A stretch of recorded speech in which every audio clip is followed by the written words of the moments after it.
Λοιπόν, καλησπέρα σας. Ενώ φαίνεται ότι είμαστε στην αίθουσα αυτή για να συζητήσουμε την παρουσίαση ενός βιβλίου, το οποίο εμφανίζεται ως μικρό εγχειρίδιο για τη διαφθορά στη δικαιοσύνη, ήδη μια βαριά διατύπωση.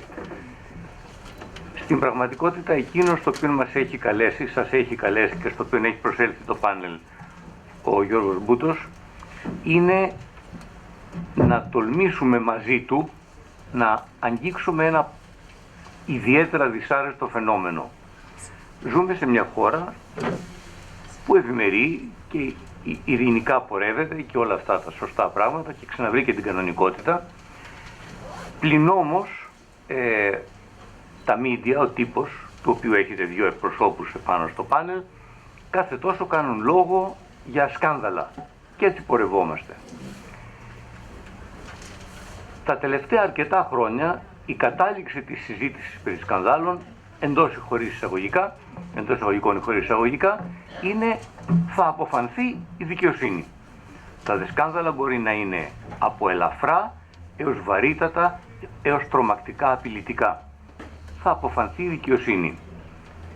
Πλην όμως, νομίζω ότι είναι από την επί του όρους ομιλία, είχε πει κάποτε ο Ιησούς, αφού πρώτα είπε στους μαθητές ότι εσύσεστε το άλας της γης, είπε στη συνέχεια ένα φοβερό, εάν το άλας μορανθεί εν τίνη αλυσθήσετε.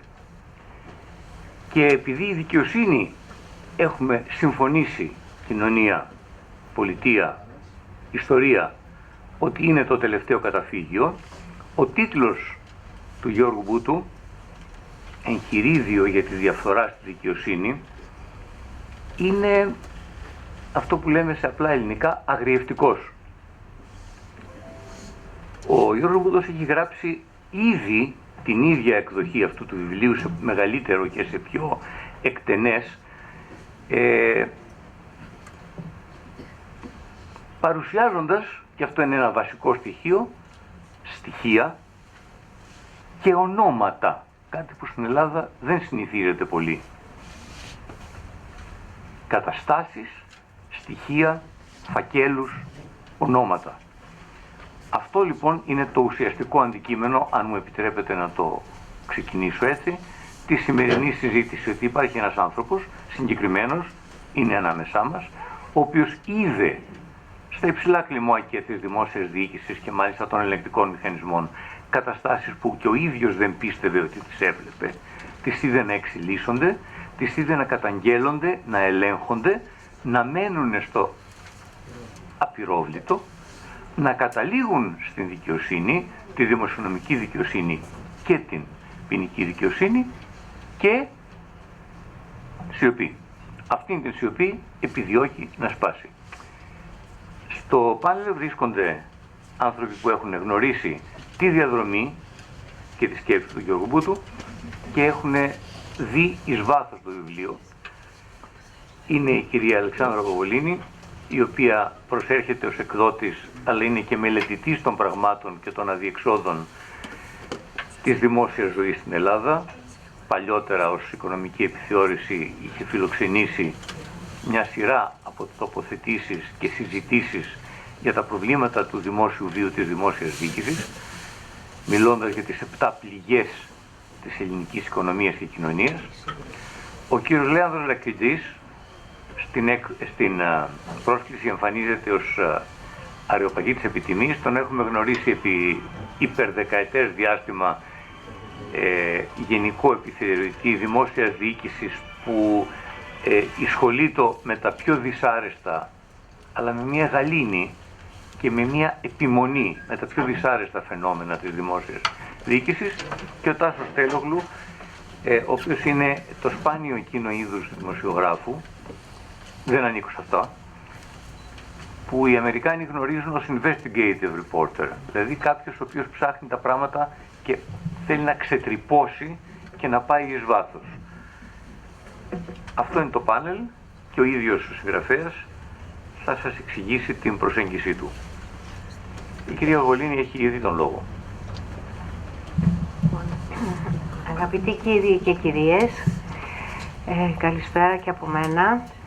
Είναι ιδιαίτερη η συγκίνησή μου, αλλά και η χαρά που βρίσκομαι εδώ, σε μια συγκέντρωση που δεν περίμενα ότι θα μπορούσε να πραγματοποιηθεί και μάλιστα με τέτοια συμμετοχή Παρασκευή βράδυ στη σημερινή Ελλάδα. Για ένα βιβλίο που επίσης δεν περίμενα να εκδοθεί για ένα τόσο ευαίσθητο και προκλητικό θέμα. Και φυσικά δεν περίμενα ποτέ ότι θα υπήρχε ένας τόσο θαραλέος άνθρωπος όπως ο Γιώργος Μπούτος, που έκατσε και έγραψε σε 2 εκδοχές μάλιστα, σε πλήρη εκδοχή των 400 σελίδων που εκδόθηκε από τις εκδόσεις Πατάκη πριν από σχεδόν 2 χρόνια και στην παρούσα περιληπτική των 180 σελίδων που είναι πολύ πιο εύπεπτη παρά την δυσαρέσκεια που έχει και αυτή, το χρονικό μιας εντελώς διαβρωτικής υπόθεσης διαφθοράς, χωρίς να σκεφτεί ποτέ ούτε το χρόνο του, ούτε το κλασικό «μα εγώ θα σώσω την κοινωνία». Το βιβλίο, ναι, είναι σε καλό μέγεθος, μπορεί να πάει να ταξιδέψει παντού. Δεν είναι τόσο βαρύ όσο η πρώτη έκδοση. Διαβάζεται ευχάριστα σαν αστυνομικό μυθιστόρημα, γιατί η γραφή του είναι πολύ ζωντανή, πολλές φορές ηρωνική, ακόμα και εμπαθής σε ορισμένα σημεία, με σκοπό βέβαια την αφύπνιση των αναγνωστών από τον οχαδερφισμό. Περιέχει αρκετά αποσπάσματα από λογοτεχνικά έργα που δείχνουν την ευρεία μόρφωση και την ευαισθησία του συγγραφέα, ο οποίος μάλιστα έχει γράψει και μελέτες για την νομισματική ιστορία, γιατί ήταν αυτό που λέμε το χόμπι του και η αγάπη του. Ο Γιώργος Μπούτος περιγράφει πώς διαμορφώνεται η κοινωνική πραγματικότητα σήμερα, πώς οι θεσμοί που έχουμε χτίσει, όπως η δικαιοσύνη πρώτα-πρώτα, δεν ανταποκρίνεται όχι απλά στις προσδοκίες, αλλά ούτε και στις άμεσες ανάγκες της ζωής σε οργανωμένο σύνολο, και η εμπιστοσύνη του κόσμου έχει χαθεί. Καταλήγει στο θλιβερό συμπέρασμα πως ο δημόσιος λόγος και η πολιτική πράξη δεν συνδέονται τελικά με την ελληνική πραγματικότητα. Με μια λέξη, ανεχόμαστε καταστάσεις απαράδεκτες, μένοντας αδιάφοροι και αδρανείς. Και δυστυχώς όχι μόνο στον τομέα της δικαιοσύνης, που φυσικά είναι ο πρώτος, αλλά και στο ευρύτερο φάσμα του δημόσιου βίου. Υπάρχει και ένα κεφάλαιο προς το τέλος του βιβλίου, το οποίο είναι κάπως παρηγορητικό για την ελληνική πραγματικότητα. Δηλαδή προσπάθησε ο Γιώργος Μπούτος με αναφορές στην Όλαφ, στην περίφημη αυτή υπηρεσία της Ευρωπαϊκής Ένωσης, να καταγγείλει τα γεγονότα. Η απάντηση ήταν απογοητευτική και θα δείτε ακριβώς μέσα στο βιβλίο πώς εξελίχθηκε. Αυτό παρηγορεί εμάς τους Έλληνες, αλλά δεν σημαίνει ότι δεν είναι απαράδεκτο και αυτό. Τώρα, γιατί είμαι εγώ εδώ? Γιατί εκτός από συνταξιούχος δικηγόρος από τα 45 μου, καθώς είμαι μητέρα 5 παιδιών και είχα βγει στην πρώτη σύνταξη, ήμουνα ως τον Δεκέμβρη του 22 εκδότρια και διευθύντρια του μηνιαίου οικονομικού περιοδικού Βιομηχανική Επιθεώρησης, που από το 2004 λεγόταν Οικονομική Επιθεώρηση. Το περιοδικό είχε βαθιά παράδοση στην κριτική των κακών κειμένων. Από το 1934 που ο θείος μου Σπύρος Βοβολίνης το ίδρυσε και το διεύθυνε, είχε πάντα ιδιαίτερα μαχητική αρθρογραφία, ως και το 1990 που μου παρέδωσε την σκητάλη.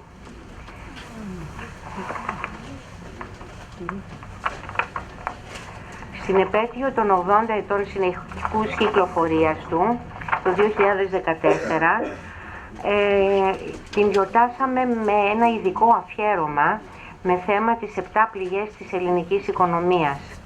Ο κύριος Ρακιτζής, που θα με διαδεχτεί σε λίγο στο βήμα, με την πάρα πολύ τεκμηριωμένη ομιλία του, όπως θα δείτε, ήταν και τότε από τους κύριους ομιλητές μας στον τομέα της αρμοδιότητάς του. Τότε είχαν μιλήσει και ο κύριος Καμίνης σαν συνήγορος του πολίτη και διάφοροι αρκετά έτσι, επώνυμοι, 7, ο καθένας για μια πληγή. Γιατί έβλεπα τα χρόνια να περνάνε και να μην βελτιώνεται η κατάσταση. Τέλος πάντων, μεγάλη και διαχρονική είναι η βιβλιογραφία για το θέμα της διαφθοράς, όπως και οι αναφορές από διεθνείς θεσμούς για τα χάλια της ελληνικής δικαιοσύνης και της άμεσης ανάγκης σοβαρών μεταρρυθμίσεων. Συνεχώς βρίσκεται επανερχόμενη η έμφαση στο φαινόμενο πολυνομίας κακονομίας και στις αδυναμίες της δημόσιας διοίκησης που οδηγούν στην διαφθορά και στην κατασπατάληση του δημοσίου χρήματος, η οποία και παραμένει στις περισσότερες περιπτώσεις ατιμόρυτη. Πολύ πρόσφατες είναι οι υποθήκες του Λουκά Παπαδήμου το 2012, ο οποίος άφησε ένα εξαιρετικό σύντομο κείμενο, όταν παρέδωσε την εξουσία για να γίνουν εκλογές, όπου αναφέρεται στη δικαιοσύνη. Και βεβαίως η τελευταία μεγάλη έκθεση της Επιτροπής Πισαρίδη του 2019 έχει μια πολυσέλιδη αναφορά στην δικαιοσύνη. Η ζημιά πανταχού παρούσα, η ατιμωρησία στα ύψη και φύλλο δεν κουνιέται τελικά. Και έχουν περάσει ήδη 4 χρόνια από τις εισηγήσεις της Επιτροπής Πισαρίδη. Το προσωπικό συμπέρασμά μου: μας λείπει ακόμα μια ουσιαστική παιδεία που δεν σταματά στην απόκτηση μόνο γνώσεων, αλλά στην απαραίτητη εσωτερική καλλιέργεια. Όπως λέγαμε παλιά, δεν υπάρχει αγωγή του πολίτη, πράγμα που επιτρέπει τις εκτροπές και κτίζει τις καταστάσεις ανοχής. Φερόμαστε ακόμα σαν να μην έχει τελειώσει η Ελληνική Επανάσταση και να μην έχει συσταθεί το σύγχρονο ελληνικό κράτος. Διαβάστε το βιβλίο, διαδώστε το δυσάρεστο θέμα του για να ξυπνήσουν συνειδήσεις. Κανένας δεν περισσεύει στην προσπάθεια αυτή, όχι μόνο της οικονομικής βελτίωσης, με την οποία ασχολούμαστε φυσιολογικά αρκετά, αλλά κυρίως της ανόρθωσης της κοινωνίας μας, δίνοντας το καλό παράδειγμα στη νέα γενιά για ένα φωτεινότερο μέλλον με αμοιβαίο σεβασμό στους συμπολίτες του. Σας ευχαριστώ πολύ.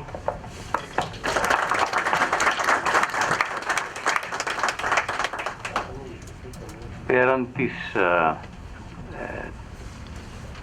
τοποθέτησης της Αλεξάνδρα Βοβολίνη, η οποία παρουσιάζει ένα πράγμα, ότι απ' έξω βλέποντας τα πράγματα, όλοι γνωρίζαμε, όλοι γνωρίζουμε και παρακολουθούμε, αλλά ταυτόχρονα επικρατεί αυτό η υπέρτατη αξία πάντως της μεταπολίτευσης, που είναι το βόλεμα καταστάσεων.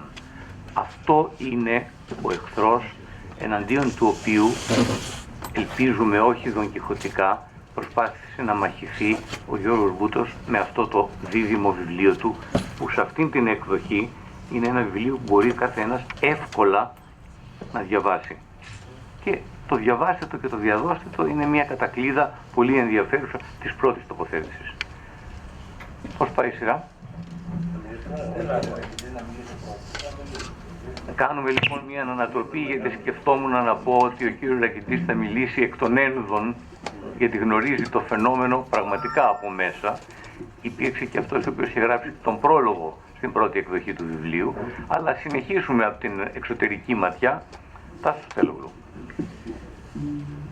Στις εκθέσεις, καλησπέρα και από μένα, στις εκθέσεις που γράφει η Ευρωπαϊκή Επιτροπή για το κράτος δικαίου στην Ελλάδα, συχνά εμείς δημοσιογράφοι έχουμε την επαγγελματική διαστροφή να διαλέγουμε εκείνα τα πράγματα που είτε σχετίζονται πιο στενά με την επικαιρότητα, είτε θίγουν εμάς τους ίδιους, όπως ας πούμε η κατάσταση του τύπου, οι υποκλοπές κλπ.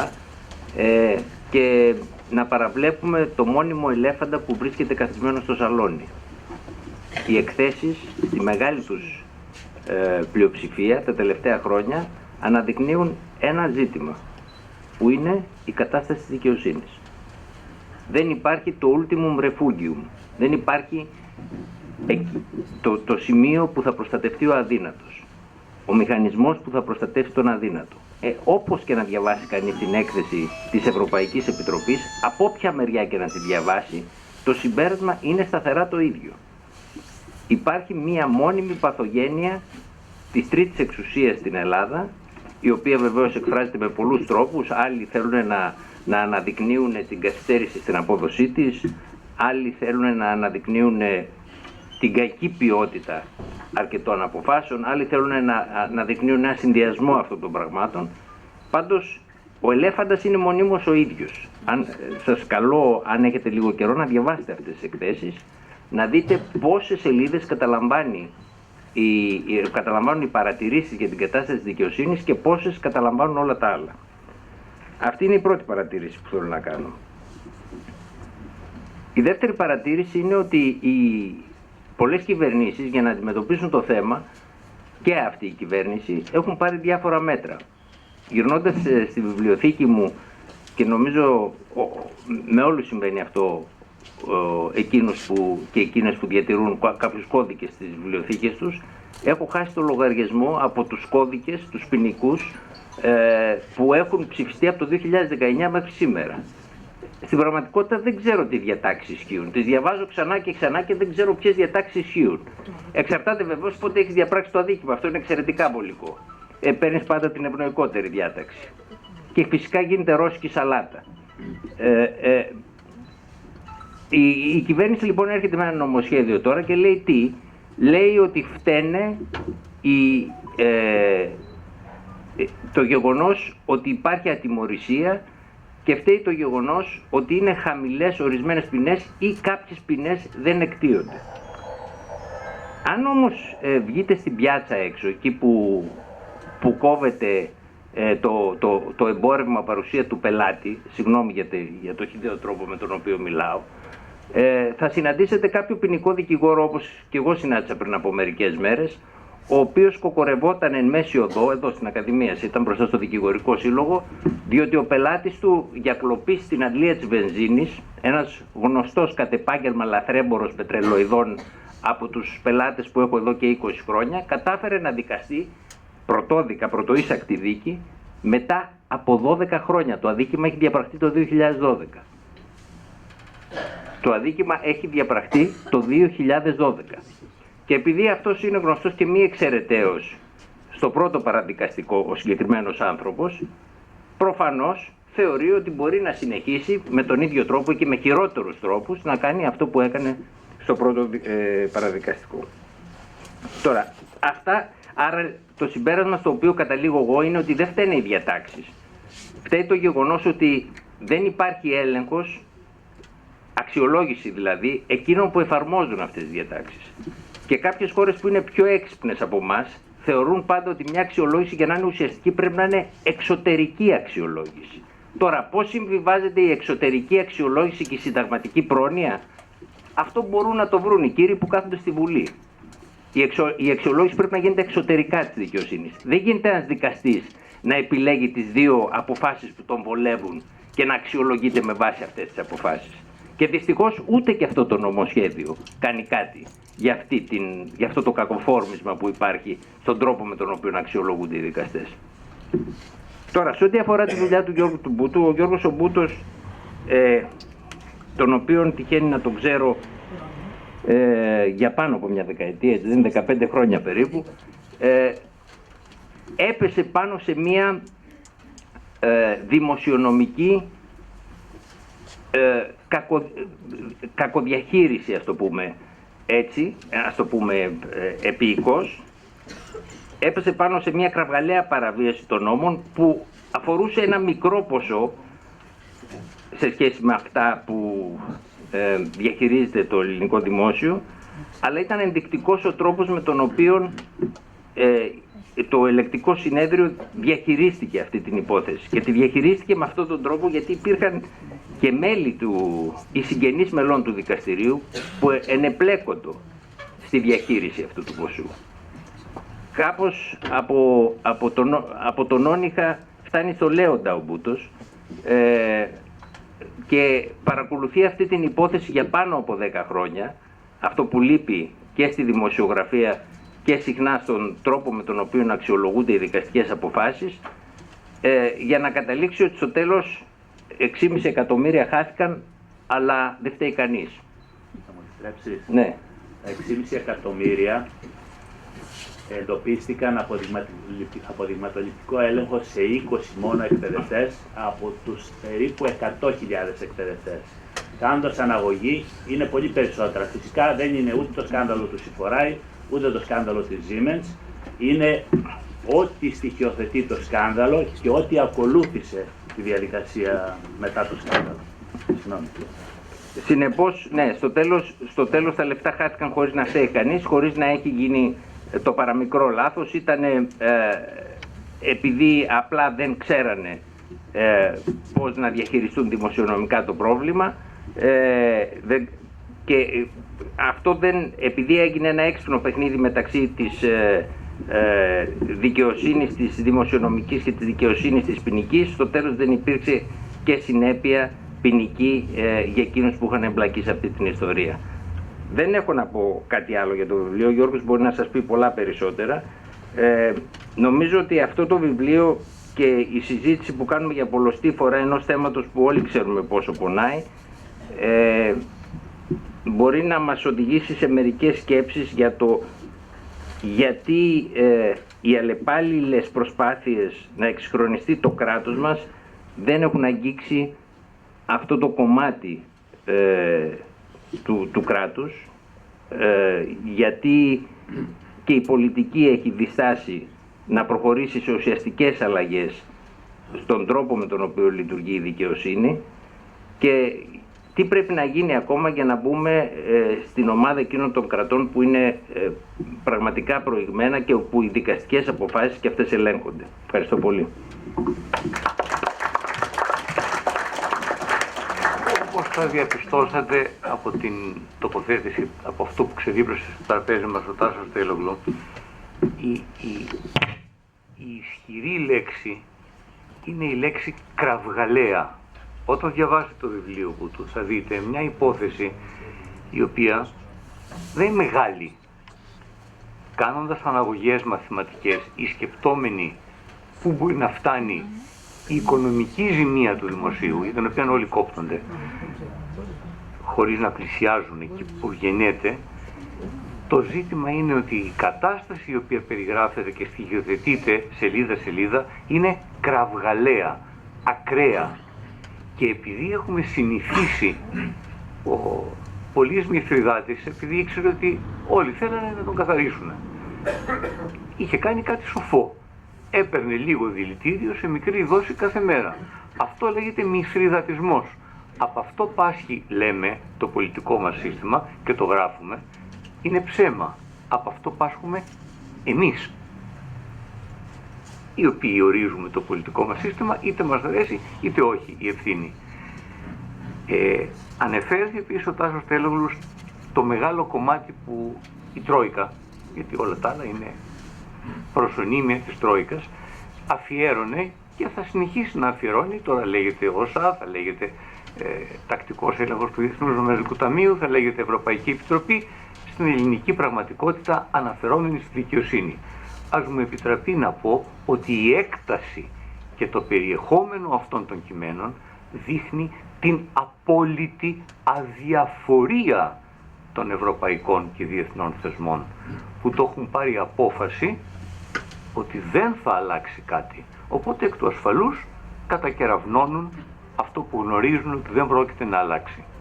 Τελευταία δική μου τοποθέτηση, πολύ κοντά σε αυτό που είπε ο Τάσος, είχα γράψει κάποτε μια ήπια, γιατί έτσι γράφω εγώ και όχι τεκμηριωμένη όπως ο Τελογλου, βιβλιοπαρουσίαση του βιβλίου του Γιώργου Μπούτου.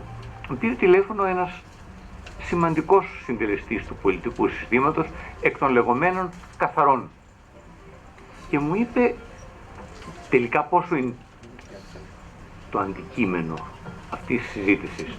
Προσπάθησα να του εξηγήσω ότι δειγματοληπτικά είναι ένα τόπιο άμα και μου είπε καλά, άρα δεν υπάρχει μέγεθος της ζημίας. Δεν μου κλείσε το τηλέφωνο, αλλά περίπου έτσι. Αυτή είναι η παθολογία και η έννοια του βολέματος. Και τώρα από την ματιά από μέσα, λέει Άνδρος Δακιτζής, ο οποίος έχει διαβάσει και ξαναδιαβάσει το βιβλίο και γνωρίζει και το περιεχόμενο και την περιβάλλουσα ατμόσφαιρα.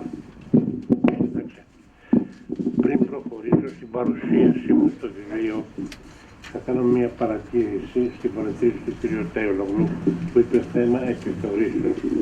Πραγματικά η επιθεωρήση των δικαστών πάσχει. Είχα προτείνει επίσημα σχέση με τον Υπουργό Δικαιοσύνη και με άρθρο στην Καθημερινή ότι η καλύτερη επιθεώρηση όταν ένα ανώτερο δικαστήριο δικάζει μία απόφαση ή την εξαφανίζει ή την επικυρώνει, να βαθμολογεί και το δικαστήριο. Επίσημα, όταν έκανα την πρότασή μου και οι 5 δικαστικές ενώσεις, 5 είναι, συνήλθαν και βγάλαν ανακοίνωση και είπαν ότι δεν δικαιούμαι να ομιλώ. Μέχρι εκεί φτάσμα. Οι δικαστές δεν θέλουν επιθεώρηση. Διότι αν θέλουν επιθεώρηση, οι μισοί δεν θα προβάλλουν. Είναι βαριά κουβέντα αυτά που λέω, αλλά δεν θέλουν επιθεώρηση. Σήμερα δεν δικαιούμαι να μιλώ. Θυμίζει λίγο κουτσόγερλα. Λοιπόν,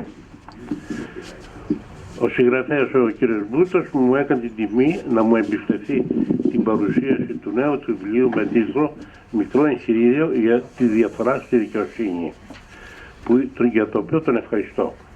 Το πόνημα που παρουσιάζουμε, που είναι προϊόν προσωπικής εμπειρίας και υπηρεσιακών και δικαστικών ταλαιπωριών του συγγραφέα, και σε αυτό έχω ιδία γνώση, διότι ένα μεγάλο διάστημα έκανε την επιθεώρηση από το γραφείο μου σε γενικός επιθεωρητής και κάποιος διακεκριμένος πολιτικός με έπαιρνε τηλέφωνο και μου λέει το φέρεις εκεί και πέρα, διώξ' τον φυσικά.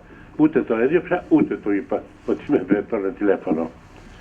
Έρχεται λοιπόν το βιβλίο του κ. Μπούτου να προσθεθεί στη σειρά βιβλίων, άρθρων, μελετών και προσπαθειών κάποιων ονειροπόλων που πιστεύουν ότι κάτι μπορεί να φτιάξει όχι μόνο στην απονομή της δικαιοσύνης, που στη χώρα μας είναι διαχρονικά ο μεγάλος ασθενής, αλλά και στον άλλο μεγάλο ασθενή που είναι η δημοσία διοίκηση. Για την δημόσια διοίκηση ενδεχομένως μπορεί να φτιάξει. Για τη δικαιοσύνη δυστυχώς είναι θέμα συντάγματος και ορισμένες διατάξεις δεν αναθεωρούνται. Είναι από τις μη αναθεωρητές διατάξεις. Εφόσον λοιπόν δεν αναθεωρούνται, πάμε σαν τα πανεπιστήμια που κάθονται πάνω στο άρθρο 16 και έχουμε το ίδιο πρόβλημα. Αυτή τη στιγμή όμως γίνονται μεγάλες προσπάθειες από την πολιτεία με πρωτοβουλία του κ. Φλωρίδη για ανόρθωση δικαιοσύνης. Φοβάμαι όμως ότι είναι σε λάθος κατεύθυνση, γιατί το μέγιστο πρόβλημα δεν είναι τεχνοκρατικό, κτίρια, αλλά ανάγεται στη λιδία λύση, στη λιδία λίθο της απονομής δικαιοσύνης, που είναι η ορθή αλλά όχι αυθαίρετη δικαστική κρίση.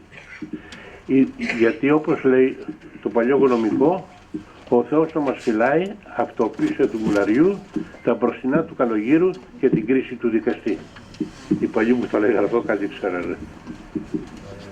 Οι δύο πρώτες περιπτώσεις έχουν ξεπεραστεί. Η επικινδυνότητα όμως της τρίτης, της κρίσης του δικαστή, είναι ως προς αποτέλεσμα της έχει αυξηθεί πολύ, γιατί τα μεγέθη είναι πλέον διαφορετικά.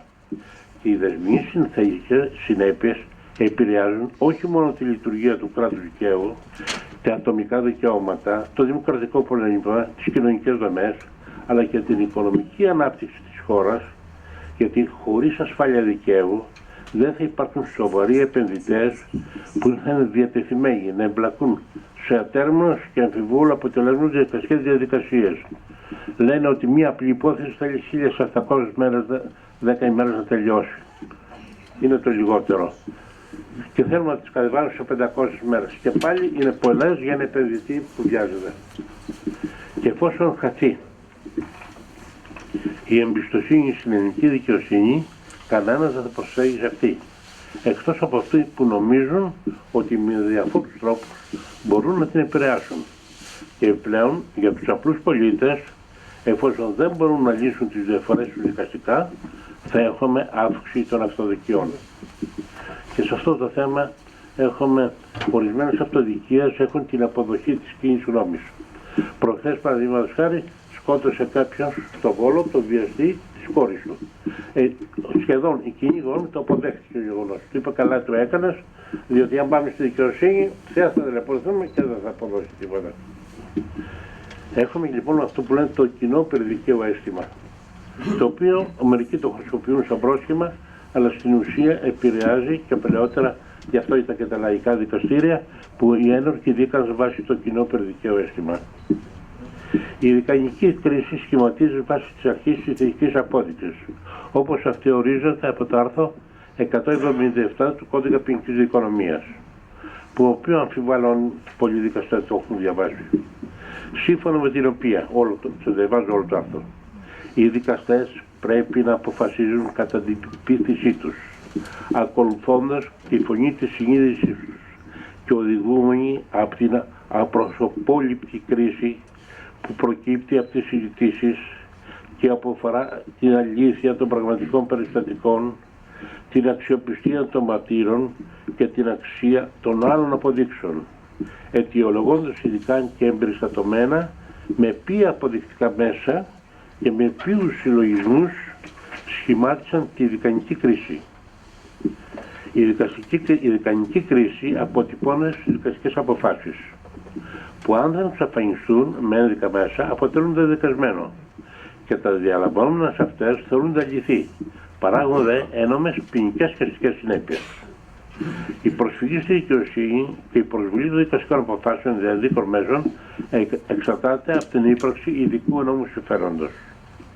Στο δικανικό μας όμως σύστημα δεν υπάρχει λεγόμενη κοινή αγωγή, δημοσία αγωγή, δηλαδή res publica. Δηλαδή δεν παρέχεται στον κοινό πολίτη το δικαίωμα προσφυγής στη δικαιοσύνη για πράγματα που δεν τον αφορούν άμεσα, που παρέχεται μόνο στον άμεσα θυγόμενο και ο συνειδητός πολίτης παρεμβαίνει ανίσχυρος θεατής των κακών κειμένων. Κάπως μπορεί να σπάσει αυτό, αλλά διαδιπλαγίως. Δηλαδή, εφόσον μου στερείς, μου προβάλλεις το περιβάλλον, προσβάλλεις εμένα τα ατομικά μου δικαιώματα, αλλά αποσπώντα. Και εξαρτάται λοιπόν από το δικαστή να δεχτεί ή όχι την απόφαση, αν υπάρχει ένομο συμφέρον. Η υπέρβαση των ακραίων ορίων της δικανικής κρίσης, ακόμα και από πολυμερούς δικαστικούς σχηματισμούς, συνιστά πειθαρχικό δίκημα το δικαστή, που όμως, εάν δεν έχει εξαφανιστεί η απόφαση, είναι πολύ δύσκολο να διακριβωθεί λόγω της αποδεικτικής δύναμης του δικασμένου.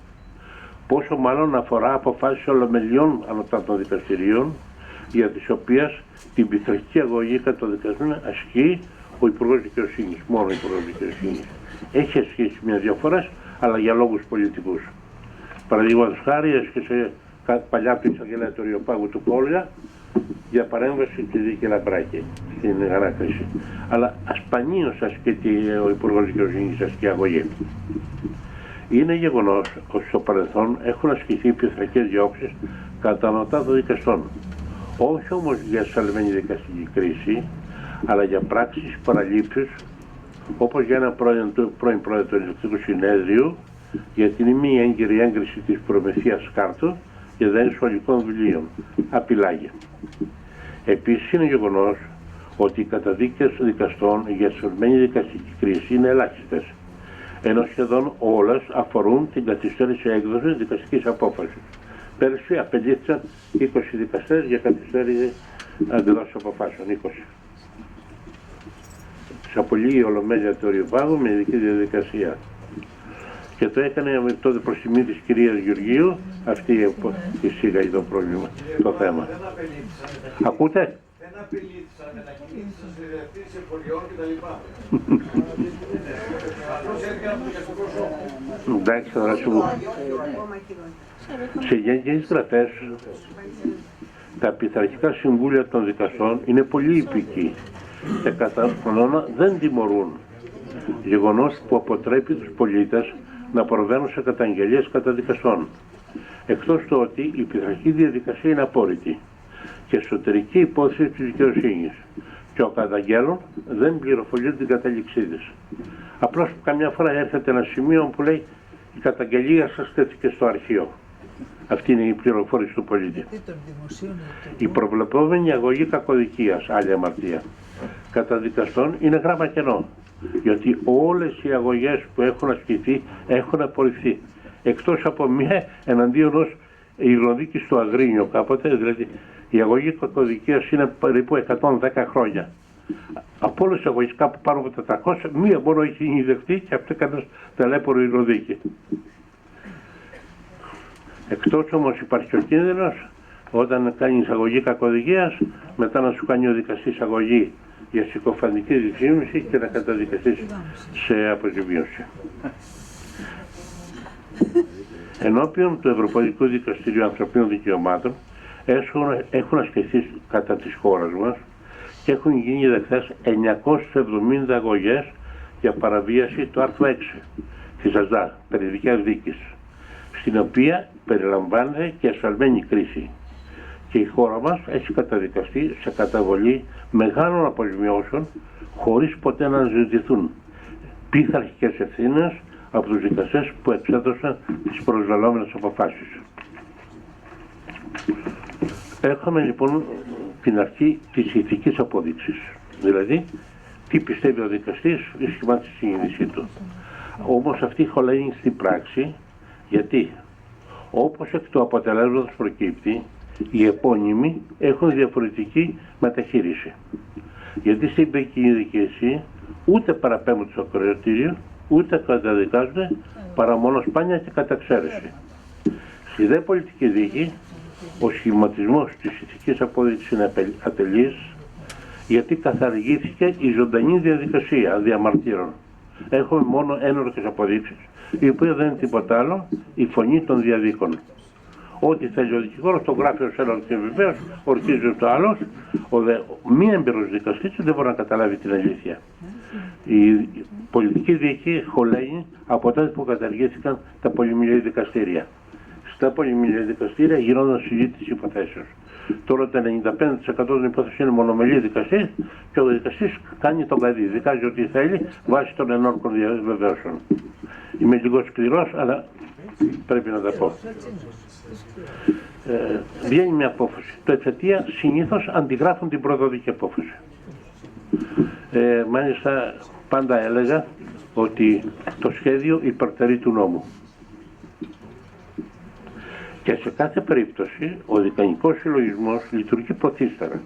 Γιατί πρώτα αποφασίζει τι απόφαση θα κάνουμε και μετά γράφουμε το αιτιολογικό για να δικαιολογήσουμε την απόφαση. Ενώ κανονικά πρέπει να λειτουργήσει με άλλο τρόπο. Βάζουμε τις αποδείξεις. Όχι θα τον καταδικάσουμε και να μεταβλέπουμε πώς θα τα μπαλώσουμε τα πράγματα, πώς θα τα αιτιολογήσουμε. Φυσικά υπάρχουν εξαιρετικοί δικαστές. Μορφωμένοι, τίμοι, που αγωνίζονται πάρα πολύ. Αλλά δυστυχώς είναι αυτό που λέει, όλοι αυτοί όμως έχουν αποδεχθεί ότι θα καταλήξουν αεροπαγίτης. Μέχρι εκεί μπορεί να φτάσει αξιοκρατικά ο δικαστής. Πιο πάνω, για να αναδεί περισσότερα, είναι θέμα του συντάγματος ότι την ηγεσία των δικαστηρίων την επιλέγει η κυβέρνηση και κάθε κυβέρνηση θέλει να έχει φιλική δικαιοσύνη. Από εκεί και πέρα λοιπόν, ο τίμιος δικαστής ξέρει θα σταματήσει ο αεροπαγίτης. Δεν σημαίνει όμως ότι αυτός που θα εκλεγεί είναι διεφθαρμένος από την εκβολή. Εξαρτάται λοιπόν από το ήθος και την προσωπικότητα του δικαστή. Μπορεί να φτάσει, αλλά δεν θα πει ότι χρωστάω κάποιον, πληρώνουν συνεργατικές. Σε κάθε περίπτωση όμως, όταν η πολιτική παρεμβαίνει στη δικαιοσύνη, υποφέρει η δικαιοσύνη. Τουλάχιστον αντικεινή γνώμη, η οποία της αρέσει να κολλάει στους δικαστές, να αποδίδει διάφορα πρόσημα. Αυτός είναι μητσοτακικός. Παραδείγματος χάρη, επειδή έβγαλα εγώ το βούλευμα που απείλαξε βάσει νόμου που παραγράφει το Γιώργο Μητσοτάκη, τον Κώστα Μητσοτάκη στη δίκη της Αγίας Εκκλησίας, με βγάλανε ότι είμαι μητσοτακικός. Αυτός που απείλαξε τον Μητσοτάκη. Και εγώ έβγαλα το βούλευμα σε εκτέλεση νόμου. Σε μια δημοκρατική χώρα όπου υπάρχει πραγματικό κράτος δικαίου και όχι ψευδεπίγραφο, που σε εμάς είναι ψευδεπίγραφο μόνο κατά τη διατάξη. Οι νόμοι μας είναι τέλειοι. Δεν νομίζω να υπάρχουν πιο τέλειοι νόμοι στον κόσμο. Και έπρεπε να εφαρμόζεται άνευ διακρίσεως, γιατί για όλους τους πολίτες που θεωρητικά είναι ίσοι ενώπιον του νόμου. Αλλά κάποιοι, κυρίως οι πολιτικοί επώνυμοι, και όχι μόνο κατά τη δικαστική μεταχείριση, είναι περισσότεροι ίσοι από τους άλλους. Όπως λέει ο Όργουελ στη Σφάρμα των ζώων, αν θυμάστε, που λέει όλα τα ζώα είναι ίσα, πλην μερικά είναι περισσότερα ίσα από τα άλλα. Αυτό όμως διατυπώνεται και έμεσα σε σώρια νόμων. Και έτσι όμως σώζουν τα προσχήματα για την ισότητα εφαρμογής νόμων και πολλοί όχι μόνο δεν ενοχλούνται από τη μοίηση μεταχείριση, αλλά κάποιοι τη θεωρούν ότι δικαιούνται, γιατί είναι μέλη πολιτικού κόμματος με την κλασική έκφραση δικά μας παιδιά, είναι μέλη μιας προνομιούχου κάστας. Δυστυχώς στην Ελλάδα έχουμε και κάστες. Νομίζουν κάποιοι ότι έχουν περισσότερα δικαιώματα. Βασική δημοκρατική αρχή αποτελεί ότι και οι κρίνοντες κρίνονται. Αλλά διαχρονικά οι ηγεσίες των ανωτάτων δικαστηριών και οι δικαστικές ενώσεις δείχνουν τη δυσφορία τους για την κριτική δικαστικών αποφάσεων και την αμφισβήτηση της ουσιαστικής ορθότητάς τους και κάνουν εκκλήσεις να επιδείξουν οι πολίτες εμπιστοσύνη στη δικαιοσύνη που έχει σχεδόν χαθεί αφού στη δημοσκόπηση του 2008 από τον καθηγητή Πανά του Οικονομικού Πανεπιστημίου η δικαιοσύνη απολάμβανε το 64% της εμπιστοσύνης του ελληνικού λαού. Στη δημοσκόπηση της Kappa Research της 6 Σεπτεμβρίου του 2022 το ποσοστό της εμπιστοσύνης περιορίστηκε στο 15%. Φοβάμαι ότι για μεγάλο ποσοστό του ελληνικού λαού έχει κλονιστεί εμπιστοσύνη στην ελληνική δικαιοσύνη, όχι μόνο για αυτούς που έχουν εμπλακεί προσωπικά με τη δικαιοσύνη και ταλαιπωρηθήκανε και δεν βρήκαν το δίκιο τους και πιθανόν να αισθάνονται πικρία, αλλά γιατί όλοι γνωρίζουν ότι όλες οι μεγάλες υποθέσεις που συγκλώνησαν την γνώμη, η Siemens, η Novartis, σε 44 Ιωάνν έπαψε ποινική δίωξη λόγω παραγραφής κατ' επιτυχή δικηγορικό χειρισμό με ευθύνη όμως των δικαστών και για την προδικασία που την κρατούσαν χρόνια με προφάσεις. Δεν έχουμε τη μετάφραση του γερμανικού δικαστηρίου και η μετάφραση που μας φαίνεται δεν είναι επίσημη, λυπητά δε σφραγίδα, 10 χρόνια ανάκριση να έρθει σφραγίδα. Και τις αφιδώς χορηγούμενες αναβολές δίκης. Ενώ κατά πληροφορία στο ΜΜΕ 4.000 οικονομικά σκάνδαλα μπήκαν στο σιρτάρι. Αντίθετα όμως ο κοινός πολίτης μόνο τυχαία βρίσκει το δίκαιο του. Εγώ λέω αν μια απόφαση είναι 51% σωστή, ξεπέρασε το τυχαίο. Επειδή όσοι θέλουμε να αποκαταστήσουμε το κύρος της δικαιοσύνης, δεν πρέπει να κρύβουμε τα κακό κείμενα κάτω από το χαλί. Γι' αυτό θα αναφερθώ σε δύο δικές μου προσωπικές υποθέσεις. Είχα διοριστεί σε προσωρινή διοίκηση στο γεροκομείο. Επειδή θέλανε να με στη εβδομάδα πάνω που έλαβα, μου έκανε ο πρόεδρος της προσωρινής διοίκησης που δεν με ήθελε γιατί δεν έμπαινα στα πόδια του, μηνυτήρια αναφορά στον εισαγγελέα του Αριουπάγου ότι καθυστέρησε να του πάω την απόφαση και ως εκ τούτου δεν μπόρεσε να πληρώσει. Το έκανε μήνυση για συκοφαντική ζήμιση και ψευδή καταμοίηση και με βούλευμα του Συμβουλίου Εφετών είπε ότι δεν τον απείλαξε διότι δεν είχε πρόθεση να με συκοφαντήσει, έκανε απλώς διερευνητική αναφορά, πρώτη φορά ακούω τον όρο, να δει αν τελέσα ποινικό αδίκημα. Υπάρχει τέτοιο βούλευμα, κανονικά έπρεπε να δημοσιεύσω και να λέω όλοι κάνουν αναφορές, διερευνητικές αναφορές στους εισαγγελέας του Αριουπάγου. Μια άλλη περίπτωση. Αλλά μιλούσε με το Θεό αυτό. Μιλούσε με το Θεό όμως. Μια άλλη περίπτωση προσωπική δικιά μου. Στο γεροκομείο πάλι.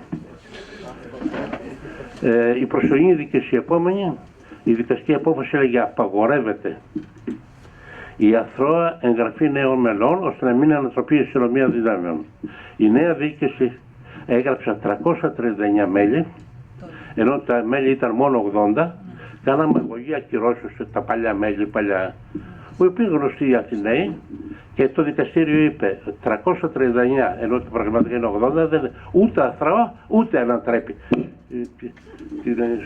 Δεν ξέρει λοιπόν ο δικαστής ούτε ελληνικά γράμματα ούτε απλή αριθμητική. Από εκεί πέρα τι άλλο να πω. Είμαι σκληρός. Λιγάκι. Όχι, πρέπει να λέγονται ορισμένα πράγματα. Λοιπόν,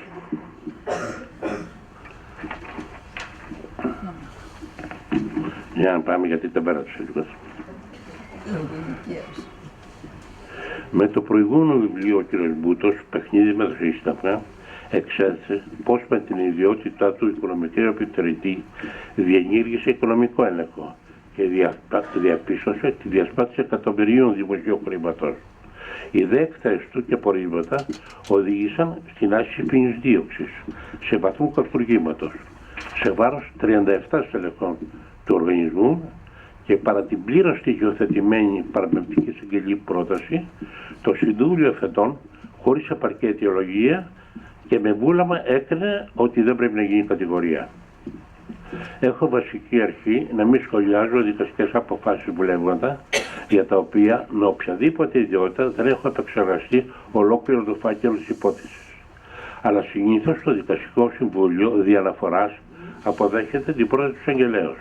Όταν όμως την απορρίπτει, αιτιολογεί ειδικά σε όλα τα σημεία που κατά το συγγραφέα δεν συνέβη στην περίπτωση αυτή. Σε κάθε περίπτωση όμως, εφόσον το πόλεμο εξαφανίστηκε δεν εξαφανίστηκε με ένδικο μέσο, απολύτω δικασμένο και τα διαλαβαίνοντα αυτά θεωρούνται λυθή, αλλά από τα εμπλεκόμενα πρόσωπα και κυρίως από αυτούς που τους στηρίζουν, επιβεβαιώνεται αυτό που είπα παραπάνω, ότι κατά κανόνα οι επώνυμοι και οι δικηγόροι δεν παραπέμπονται στο ακροατήριο. Η πρακτική αυτή αποτελεί modus operandi πολλών δικαστών και οφείλεται σε διαχρονική όσμωση μεταξύ δικαστών, που δεν σημαίνει απαραίτητα παρέμβαση στην αλλαγή, αλλά μάλλον αποφυγή ευθυνών. Άλλωστε υπάρχει και η λαϊκή έκφραση του «φευγάλα η μάνα δεν κλαίει ποτέ», που εφαρμόζεται κατά κόρο από τους δημοσίους υπαλλήλους που σχεδόν όλοι έχουν αξιολογηθεί ως άριστοι. Δεν θα βρει το 95% των δημοσίων υπαλλήλων έχει άριστα. Με τον κύριο Μητσοτάκη όταν υπουργός κάναμε ένα σχέδιο νόμο να γίνει κλιμάκωση, δηλαδή το 15% να βαθμολογείται κτλ. Παρολίγο να πέσει η κυβέρνηση με τον νόμο αυτό. Δεν εφαρμόστηκε. Στην Ελλάδα δυστυχώς οι 8 στους 10 νόμους ψηφίζονται, αλλά δεν εφαρμόζονται ποτέ. Σαφώς οι λειτουργίες της δικαιοσύνης οφείλονται κατά κύριο λόγο στην πολυνομία, στις αλλεπάλληλες τροποποιήσεις των νόμων. Παραδείγματος χάρη αυτή τη στιγμή ο ποινικός κώδικας στα δικαστήρια δικάζουν βάσει 4 ποινικών κωδίκων.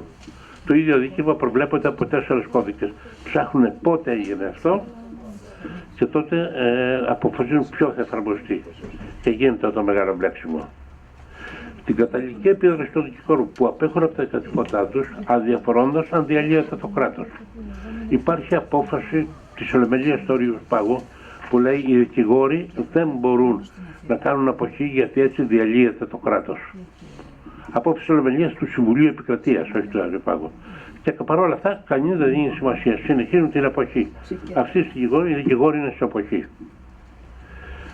Και όλη η ιστορία ξεκινάει, η καθυστέρηση ποινικής δικαιοσύνης είναι μια επέκταση του ωραρίου λειτουργίας. Αντί να τελειώνει το δικαστήριο στις 3 να το κάνουν στις 5. Ούτε οι δικαστές, ούτε οι δικαστικοί γραμματείς, ούτε οι δικηγόροι δεν θέλουν επέκταση. Όχι όλοι οι δικηγόροι, 200 δικηγορικά ποινικοί δικηγόροι που θέλουν να έχουν το ελεύθερο, να έχουν το απόγευμα τους απελάτες, να έχουν την ελευθερία. Το άλλο μεγάλο πρόβλημα είναι το Πρωτόδικο Δικαστήριο Αθηνών. Πουθενά στον κόσμο ένα δικαστήριο δεν εξυπηρετεί 5 εκατομμύρια ανθρώπους. Το 1983 είχε ψηφιστεί νόμος να σπάσει τα 4. Και αυτός ο νόμος δεν εφαρμόστηκε λόγω της δράσης των δικηγόρων.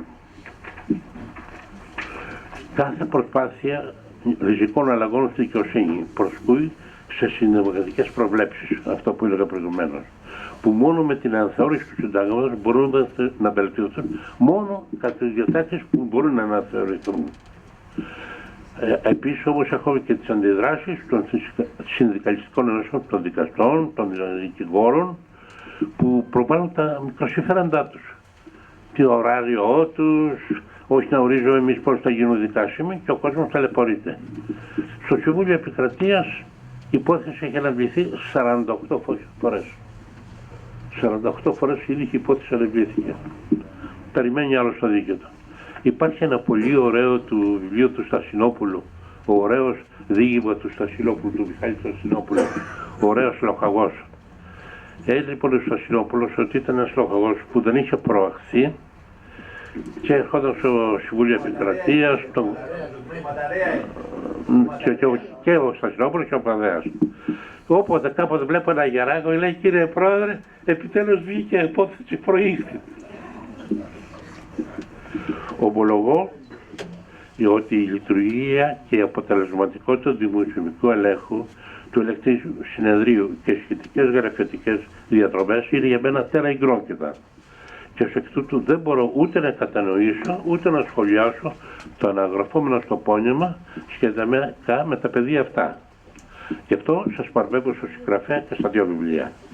Αλλά από την εμπειρία μου σε γενικός επιθεωρητής ήμουνα 12 χρόνια, κατέληξα στο συμπέρασμα ότι ελάχιστα από τα κλαμμένα δημόσια χρήματα ανακτώνται με το ισχύον σύστημα δημοσιονομικού ελέγχου και καταλογισμού. Προχθές ψήφισε η Βουλή τα επιδόματα που πήραν παραδείγματα παρανόμως η ΑΔ και τα λοιπά, τα παρέγραψε, δεν επιστραφούν. Είχα διαπιστώσει, κατέθεσα το 14 νόμους που παρέγραψαν τους καταλογισμούς και είπαν να μην εισπροχθούν τα παρανόμως καταδυθέντα. Δεν ξέρω, ακόμα και οι τελεσίδικες καταλογιστικές αποφάσεις δεν εισπράνονται και κατά ένα απλά φαυτσαρίες. Χώρι αυτό το καλή πίστη ενήργησε το ελεκτικό συνέδριο και απαλλάσσει τους πάντας. Άλλωστε, το ελεκτικό συνέδριο έβγαλε διάταξη ότι οι καταχρηστές του δημοσίου χρέους που απολύονται λαμβάνουν τη σύνταξή τους. Δεν μπορούν να στερούνται τη σύνταξη τους. Υπάρχει τέτοια απόφαση. Και υπάρχει και προχθές το διάβαζα κάτι ακόμα χειρότερο, ότι οι παιδεραστές θεωρούνται ότι είναι ανάπηροι κατά ποσοστό 50%. Ελληνικό κράτος, δεν τα ξέρετε αυτά. Αμφιβάλλω αν τα ανακτώμενα χρήματα καλύπτουν τα έξοδα κτήσεως. Οπότε ανακύπτει το ερώτημα μήπως πρέπει οι μηχανισμοί ελέγχου και καταλογισμού να αναμορφωθούν ώστε να γίνουν πιο αποτελεσματικοί. Επίσης είναι ολέθριο λάθος και πιθανόν στοχευμένη η κατάργηση του προληπτικού ελέγχου των δημοσίων δαπανών από το Ελεκτικό Συνέδριο. Και δεδομένου ο κατασταλτικός έλεγχος των δημοσίων δαπανών καθυστερεί υπέρματα τουλάχιστον 7 χρόνια και δεν αποδίδει κατά αποτέλεσμα, αποτελεί επιτακτική ανάγκη η επαναφορά του προληπτικού ελέγχου.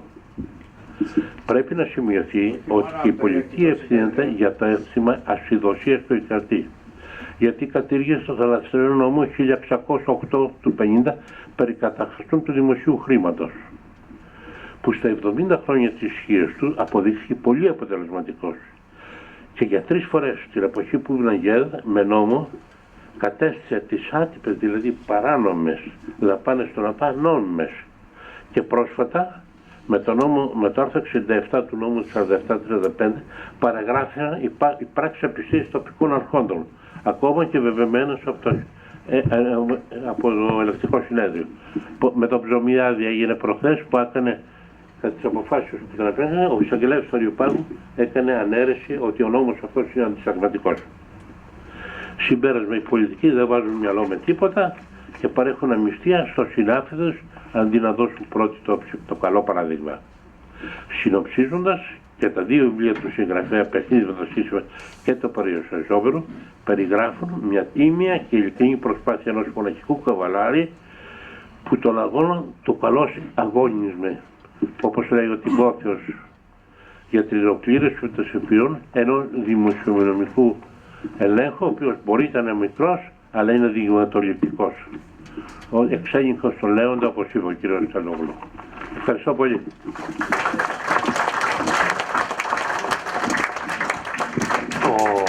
Το μακρύ ταξίδι στο οποίο σας εκάλεσε ή σας υπέβαλε ο κύριος Ρακιτζής, ειδικά αν μεταξύ σας υπάρχουν και άνθρωποι που δεν είναι νομικοί, είναι ένα δικαίωμα ανθρώπινο να μην είναι κανείς νομικός.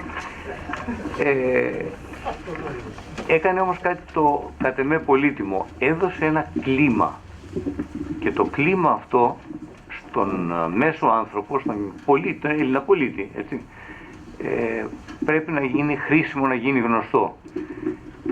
Και έτσι είχατε λιγότερη προσέγγιση του βιβλίου και του περιεχομένου του, το οποίο, επαναλαμβάνω, κάποτε είχε προλογίσει ο Λέανδρος Ρακιτζής, αλλά είχατε αυτή την αίσθηση, την καυκική περίπου, της κατάστασης που επικρατεί στη δικαιοσύνη και που εξηγεί, χωρίς να δικαιολογεί, αυτό το οποίο τα δύο βιβλία, και πάντως το τωρινό βιβλίο του Γιώργου Μπούτου, περιγράφουν. Επειδή είχε υπάρξει μια παρέκβαση για το ποια ήταν η τύχη των απολυόμενων, όντως, και αυτό ήταν μια εντυπωσιακή καινοτομία, και όλοι πάντως στον τύπο είπαμε, α, κοίταξε να δεις, λειτουργεί, μπορούν να απολυθούν δικαστές με μια διαδικασία κατά την συνταγματική και όχι παρασυνταγματική επιταγή. Πάντως το αποτέλεσμα είναι, και η παρέμβαση Διαμαντόπουλου τον κάνει να σας θυμίσει ότι την επόμενη Τετάρτη 7 Φεβρουαρίου και στις 6, αν δεν απατώμε η ώρα, ο ίδιος, ο οποίος κάνει μια πρωτοβουλία γενικώς ευαισθητοποίησης ευρύτερης, έξω δηλαδή από τον μαγικό κόσμο των νομικών για τα θέματα δικαιοσύνης, έχει μια παρουσίαση στην Οδό Πατησίων 88, οι βουλόμενοι μπορούν να αυτοπροσκληθούν. Αλλά η παρατήρησή του είναι πάρα πολύ ενδιαφέρουσα για τον μέσο πολίτη, ότι επειδή είναι οι ισοζυγότητες των δικαστών, καταλήγουν να μετακινούνται και να φωτίσουν άλλα τμήματα της δημόσιας διοίκησης, το οποίο δείχνει, γιατί η ισοζυγότητα είναι μια μεγάλη κατάκτηση, μια πολύ μεγάλη κατάκτηση για να υπάρξει δικαιοσύνη. Όταν όμως ευτελίζεται το πράγμα, δεν πάμε καλά. Αν μου επιτρέψει, Αντώνη, κανείς, δεν ξέρω ο κύριος Πρόεδρος αν μπορεί, δεν είναι σε θέση να δώσει απάντηση αν αυτοί οι ελάχιστοι μετακινούμενοι θα πάρουν σύνταξη δικαστού, σύνταξη φοριακού, σύνταξη γραμματέως του ΣΤΕ ή θα πάρουν κατά αναλογία του χρόνου που ήταν στα δύο λειτουργήματα. Ουδής μπορεί να το απαντήσει αυτό. Θα είχα την τάση να ψηφίσω υπέρ της συντάξεως δικαστού συσσωρευομένου του χρόνου, αλλά παρόλα αυτά. Τώρα φτάνουμε στον υπέτειο της συγγραφής των δύο βιβλίων και της σημερινής βραδιάς. Ο Γιώργος Μπούτος να σας εξηγήσει με τα δικά του λόγια τη δική του δουλειά. Έχει τον λόγο. Ευχαριστώ. Καταρχάς, ευχαριστώ για την τιμή που μου έκαναν και ο κύριος Παπαγιαννίδης και οι εισηγητές στο βιβλίο. Και φυσικά ευχαριστώ όλους εσάς που μου κάνατε τιμή να έρθετε. Είναι χαρά μου που ανάμεσά σας, τουλάχιστον γνωρίζω φυσιογνωμικά τον κύριο Διαμαντόπουλο, δεν ξέρω αν είναι και άλλα μέλη της κίνησης δικαίωση, που για μένα είναι κάτι πολύ ενθαρρυντικό αυτό που ξεκίνησε η συγκεκριμένη κίνηση και με τις συγκεκριμένες προτάσεις, και θέλω να ελπίζω ότι θα προχωρήσει και ελπίζω ότι και η δική μου προσπάθεια θα αποτελέσει ένα μικρό λιθαράκι. Κάνουμε επίτιμο πρόεδρο. Πριν μπω στη διαδικασία να σας περιγράψω λίγο κατά κάποιο τρόπο ως ακτινογραφία την υπόθεση του βιβλίου, που αποτελεί σημείο αναφοράς για να αναδείξει το θεσμικό πρόβλημα, με σημείο αναφοράς μια συγκεκριμένη δικαστική υπόθεση στην οποία εμπλέκεται και η πολιτική εξουσία και το νομικό συμβούλιο του κράτους και η ποινική και η δημοσιονομική δικαιοσύνη, θα πω δύο κουβέντες σε ό,τι αφορά την παρουσία μου στον χώρο της δημόσιας διοίκησης, από όπου αποχώρησα μετά από 40 χρόνια υπηρεσίας, 41 στην κυριολεξία, 3 στον ιδιωτικό τομέα και τα υπόλοιπα στο δημόσιο. Διετέλεσα τα τελευταία 11 χρόνια προϊστάμενος της Διεύθυνσης Επεξεργασίας Νομοθετικών Πράξεων στο Γενικό Λογιστήριο. Νομίζω είμαι ο μακροβιότερος, τουλάχιστον τα τελευταία 30-40 χρόνια, ενδεχομένως και από ιδρύσεως, χωρίς να σημαίνει ότι είμαι ο καλύτερος. Υπήρξαν πολύ καλύτεροι. Ένας εξ αυτών, τον οποίο διαδέχθηκα, βρίσκεται ανάμεσά μας, είναι ο κύριος Δεκρής. Η εμπειρία μου από τη συγκεκριμένη υπηρεσία είναι ότι η χώρα μας διεκδικεί έναν τίτλο νομίζω παγκόσμιο σε ό,τι αφορά την πολυνομία. Αυτό που βιώνουν όσοι έχουν υπηρετήσει στη συγκεκριμένη διεύθυνση είναι ότι δεχόμαστε καταιγισμό νομοσχεδίων και έχω την εντύπωση ότι στις σοβαρές χώρες η ψήφιση ενός νομοσχεδίου αποτελεί μάλλον είδηση και νομίζω πως είναι χώρες που τα βασικά νομοσχέδια δεν ξεπερνούν τα 10 ή 20, ενδεχομένως να λέω και πολλά. Εμείς αν μετρήσει κανείς τα νομοσχέδια και τις τροπολογίες που έρχονται προς ψήφιση, που δεν είναι τροπολογίες αλλά είναι τροπολογίες. Τροπολογίες συνήθως είναι σύντομα κείμενα, δεν έχω σπουδάσει νομική αλλά τέλος πάντων έχω μια εμπειρία περί αυτών. Είναι σύντομα κείμενα που ρυθμίζουν λεπτομέρειες. Κατά κανόνα έχουμε φτάσει να έχουμε τροπολογίες 40, 50 και περισσότερων σελίδων που στην ουσία είναι νομοσχέδια. Στο γραφείο μου, με βάση αυτά που έβλεπα τόσα χρόνια, είχα κρεμάσει ένα Α4 φύλλο όπου είχα αναφέρει κάποια γνωμικά αρχαίων που νομίζω, θα σας τα πω, νομίζω είναι αξιόλογα. Είναι ένα γνωμικό του Λάο Τσε του 6ου π.Χ. αιώνα που λέει όσο πληθαίνουν οι νόμοι πολλαπλασιάζονται οι παράνομοι. Ένα δεύτερο είναι του Χαριλάου βασιλέως της Σπάρτης του 7ου π.Χ. αιώνα, της ολίγα λεγουσών ολίγων και νόμων εστί χρία. Του Κικέρονα το 43 μέχρι το 106 μέχρι το 43 π.Χ. που έζησε, περισσότεροι νόμοι, λιγότερη δικαιοσύνη. Του Τάκητου, που νομίζω μας αφορά άμεσα, είναι όσο πιο διεφθαρμένο είναι το κράτος, τόσο περισσότεροι νόμοι υπάρχουν. Και ένα λίγο χαριτωμένο που αποδίδεται στο Βίσμαρκ, οι πολίτες δεν πρέπει να ξέρουν πώς γίνονται δύο πράγματα, οι νόμοι και τα λουκάνικα. Ας περάσουμε τώρα στην υπόθεση που αποτελεί το σημείο αναφοράς για την ανάδειξη του προβλήματος στη δικαιοσύνη, που έχει όμως αντανάκλαση και στην κοινωνία. Είναι ένα τεράστιο κοινωνικό ζήτημα. Ο κύριος Λακκιντζής είπε μια φράση ότι ο Θεός να μας φυλάει από τα οπίστια του μουλαριού, τα εμπρόστια του καλογύρου και την κρίση του δικαστή. Άμα κανείς είναι λίγο προσεκτικός, μπορεί να γλιτώσει και από τα οπίστια του μουλαριού και από τα εμπρόστια του καλογύρου. Από την κρίση του δικαστή είναι μάλλον δύσκολο. Εδώ λοιπόν η λαϊκή σοφία δεν αναφέρθηκε σε θεσμούς, αναφέρθηκε σε ένα ζώο και σε πρόσωπα. Είναι σημαντικό αυτό. Στη χώρα μας νομίζω ότι είναι κοινή η διαπίστωση ότι υπάρχουν οι θεσμοί. Και θεωρώ ότι αντί τα πρόσωπα να υπηρετούν τους θεσμούς, οι θεσμοί γίνονται υπηρέτες στην υπηρεσία προσώπων. Θα πω χαρακτηριστικά κάποια παραδείγματα που ξεπεράστηκαν εντελώς οι θεσμοί και λειτουργήσαν οι βουλές των προσώπων. Θα πω την περίπτωση του Γεωργίου Παπανδρέου, που χωρίς να προηγηθεί καμία διαβούλευση, ακόμα και με τον πολιτικό του χώρο, ως κεραυνό εν αιθρία, μας είπε μια ωραία βραδιά ότι σας βάζουμε στο Δέλτα Νιτάφ, το οποίο τη διαδρομή και τις παρεμβάσεις ξέρουμε τι αποτελέσματα είχαν παντού. Θα πω επίσης χαρακτηριστικά ότι η χώρα μας που έχει θεσμούς, έχει συμβούλους εθνικής ασφάλειας, δεν έχει όμως Συμβούλιο Εθνικής Ασφάλειας. Οι θεσμοί, καταρχάς το βιβλίο αναφέρεται στο θεσμό της δικαιοσύνης, που είναι το έσχατο καταφύγιο των ανθρώπων, και ο θεσμός της δικαιοσύνης γνωρίζουμε όλοι ότι πάσχει, είναι κοινή πεποίθηση όλων, έχει αποτυπωθεί και στην αποτύπωση της κοινής γνώμης, έχει αποτυπωθεί από το World Economic Forum, που η χώρα μας είναι πίσω από χώρες της Αφρικής και της Λατινικής Αμερικής, και δεν χρειάζεται να πει κανείς τίποτα άλλο. Οι θεσμοί όμως είναι κάτι αόριστο. Δημιουργούνται από ανθρώπους και λειτουργούν με ανθρώπους.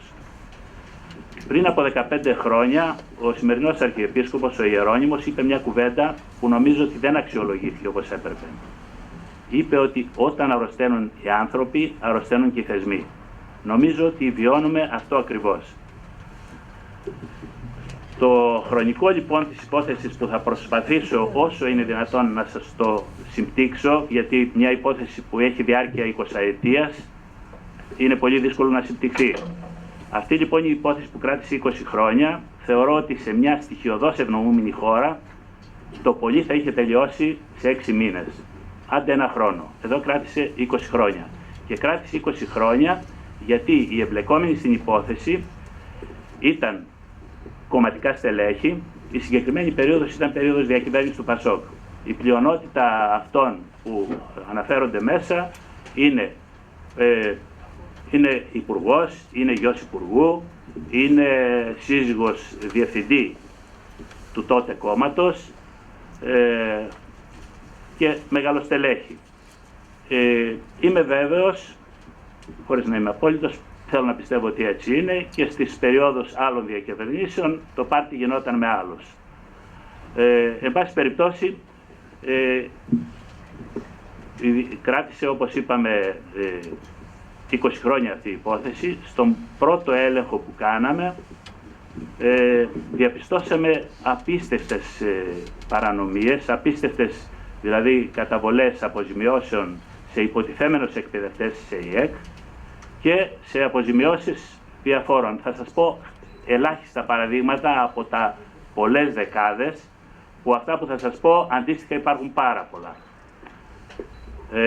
Τα σεμινάρια που διοργάνωσε ο ΕΚ τη συγκεκριμένη περίοδο έπρεπε να γίνουν μέσω του Εθνικού Κέντρου Δημόσιας Διοίκησης, χωρίς να ανατεθούν σε ιδιωτικούς φορείς.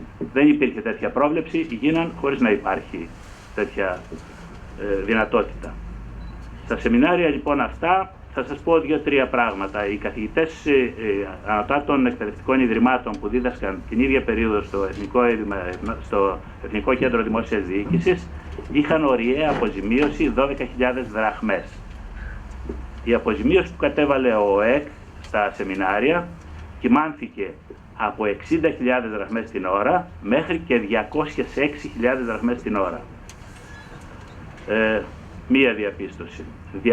Δεύτερη διαπίστωση από τις τρανταχτές ήταν ότι η τότε διευθύντρια του Υπουργού Παιδείας, του Πέτρου Ευθυμίου, εδώ σημειώνω ότι και στο βιβλίο και εδώ θα μιλήσω με ονόματα, γιατί κάποτε νομίζω πρέπει να μιλήσουμε με ονόματα και εγώ επέλεξα να είμαι έκθετος παρά να είμαι ένθετος. Λοιπόν, η διευθύντρια του γραφείου του κυρίου Πέτρου Ευθυμίου απασχολείται στο γραφείο του με πλήρη απασχόληση και με απασχόληση Κυριακές και εξαιρέσιμες ημέρες. Διαπίστωσα ότι παράλληλα την ίδια περίοδο είχε διοριστεί και σύμβουλος του Πρόεδρου του ΟΕΚ με 500.000 δραχμές το μήνα, προφανώς δεν πάτησε ποτέ, και με πλήρη απασχόληση εκεί. Αλλά αυτό δεν αρκούσε. Διαπίστωσα ότι την ίδια περίοδο ήταν διορισμένη και διευθύντρια στο ΙΕΚ Σύνδου. Η τηλεεκπαίδευση είχε περάσει σε ανώτερο στάδιο, σε διακτηνισμό, να μπορεί να βρίσκεται παράλληλα σε 3 θέσεις.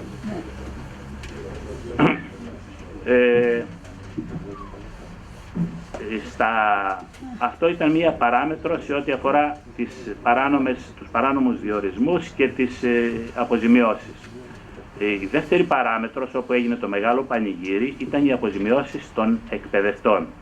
Εκεί ο οργανισμός του ΟΕΚ προέβλεπε ότι τα δημόσια ΙΕΚ, όταν είχαν μέχρι 17 σπουδαστές, δικαιολογούσαν έναν εκπαιδευτή. Από 17 μέχρι 22 δικαιολογούσαν και δεύτερο, και από 22 και πάνω στα εργαστηριακά μαθήματα δικαιολογούσαν και τρίτο. Κατά περίεργη σύμπτωση, όλοι οι δεύτεροι και τρίτοι εκπαιδευτές, από το δειγματοληπτικό έλεγχο που κάναμε, και ήταν πάρα πολλοί αυτοί, ήταν συγγενικά πρόσωπα στελεχών του ΟΕΚ και σύζυγοι και στελέχοι του ελεγκτικού συνεδρίου ή σύζυγοι του ελεγκτικού συνεδρίου, το οποίο υποτίθεται ότι ήλεγχε τις δαπάνες. Σημειωτέων ότι όλες αυτές οι δαπάνες είχαν περάσει από προληπτικό έλεγχο και είχαν θεωρηθεί ότι καλώς καμωμένα όλα. Στα ΙΕΚ λοιπόν διαπιστώσαμε, δεν είναι ότι ήταν όλοι συγγενικά πρόσωπα οι δεύτεροι και τρίτοι εκπαιδευτές. Στις συμβάσεις που βρίσκαμε από ΙΕΚ σε ΙΕΚ οι συμβάσεις έφεραν διαφορετικές υπογραφές από το ίδιο πρόσωπο. Ασφαλώς δεν μπορούσαν να πάνε γιατί δεν είχαν ούτε τα προσόντα να διδάξουν, ούτε τη δυνατότητα να εμφανιστούν εκεί πέρα. Δηλαδή θα σας πω χαρακτηριστικά ότι η σύζυγος του τότε Αντιπροέδρου του ΟΕΚ και μετέπειτα Γενικού Διευθυντή στο ΠΑΣΟΚ, με τυπικό προσόν απολυτήριο εξαταξίου γυμνασίου και ουσιαστικό προσόν προϋπηρεσία ως γαζότρια στη Γεροφασόν, διαπιστώθηκε ότι έκανε σειρά μαθημάτων, πολύ εξειδικευμένων, έπρεπε να έχει τουλάχιστον 7-8 πτυχία. Έκανε, ας πούμε, οδοντοτεχνική πορσελάνης, απίστευτα τεχνικός αερίων καυσίμων, απίστευτα μαθήματα, αδιανόητα. Ναι. Λοιπόν, δεν έφτανε αυτό. Με το που βγήκε η έκθεση, δέχτηκα καταιγισμό μηνύσεων. Ο κύριος Παπακοσταντίνου, συνεπώνυμος του Υπουργού, Γιάννης Παπακοσταντίνου, ο Γιώργος, έδωσε συνέντευξη στην Κυριακάτικη Ελευθεροτυπία ότι τα στοιχεία είναι χαλκευμένα και ο επιθεωρητής είχε πολιτικά κίνητρα. Φυσικά απάντησα διαγωγής και διαμηνήσεως, όπως και σε όλους τους άλλους, γιατί δέχτηκα καταιγισμό μηνύσεων στη συνέχεια. Θα σας πω πριν συνεχίσω ότι ταλαιπωρήθηκα πάρα πολλά χρόνια στα δικαστήρια, πρώτον για να αποδείξω ότι δεν είμαι ελέφαντας, δεν παραπέμφθηκα φυσικά, εκδόθηκε βούλευμα, τα στοιχεία ήταν καταλυτικά. Ο κύριος Παπακοσταντίνου είχε πει ότι τα στοιχεία είναι χαλκευμένα, η γυναίκα μου ήταν απουσιολόγος στα ΙΕΚ. Απουσιολόγος από τον οργανισμό στα ΙΕΚ δεν προβλέπεται. Οι συμβάσεις έλεγαν ότι είναι εκπαιδευτής σε συγκεκριμένες ειδικότητες που σας είπα. Στο βιβλίο αναφέρονται αναλυτικά και υπάρχουν και οι υπογραφές της συμβάσης της, που κατά περίεργη σύμπτωση από ΙΕΚ σε ΙΕΚ, γιατί δίδασκε σε πάρα πολλά ΙΕΚ, είχαν διαφορά. Άλλος μπορεί να μην ήταν συνεπής στο να διδάσκει, ήταν συνεπέστατη όμως στο να εισπράττει τις αποζημιώσεις. Στέλεχος του Ελεκτικού Συνεδρίου. Θα σας πω εδώ ότι τα ΙΕΚ εργάζονται απόγευμα, 5 ώρες την ημέρα, επί 5 ημέρες την εβδομάδα, 5-5-25 ώρες την εβδομάδα, 4 εβδομάδες ο μήνας, 4-25% συν 2 επιπλέον μέρες, 110 ώρες, το ανώτατο δυνατό. 48 ήταν ο επιτρεπόμενος ανώτατος αριθμός, 110 ο θεωρητικά δυνατός, πρακτικά αδύνατος. Στέλεχος του Ελεγκτικού Συνεδρίου, της οποίας ο σύζυγος ήταν διευθυντής οικονομικού στον ΟΕΚ και αυτός οργάνωσε αυτό το ωραίο σύστημα αποζημιώσεων, διαπιστώθηκε ότι αποζημιώθηκε σε ένα μήνα για 225 ώρες, που θα έπρεπε, εκεί μάλλον είχαμε τη διαστολή του χρόνου. Νομίζω ότι αυτό διέλαφε της προσοχής της επιστημονικής κοινότητας να το αναγνωρίσει και ήταν ένα δυστύχημα. Ορίστε. Ναι. Εντάξει, εδώ είχαμε την πρακτική εφαρμογή. Ναι. Η συγκεκριμένη κυρία και αυτή πολυμαθής, νομίζω, αν θυμάμαι καλά, έκανε 10 ή 12 διαφορετικά μαθήματα διαφορετικών ειδικοτήτων.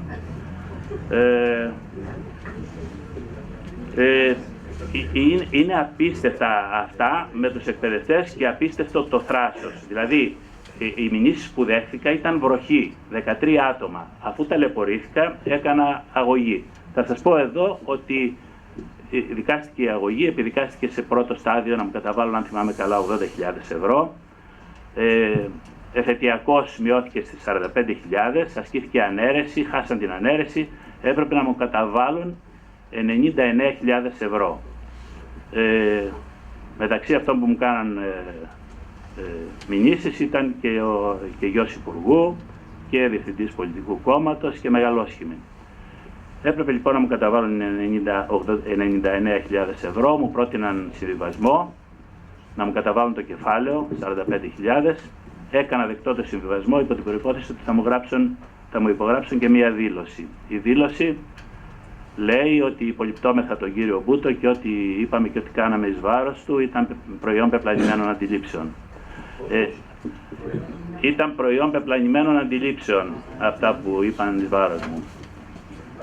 Πεπλανήθησαν όλοι.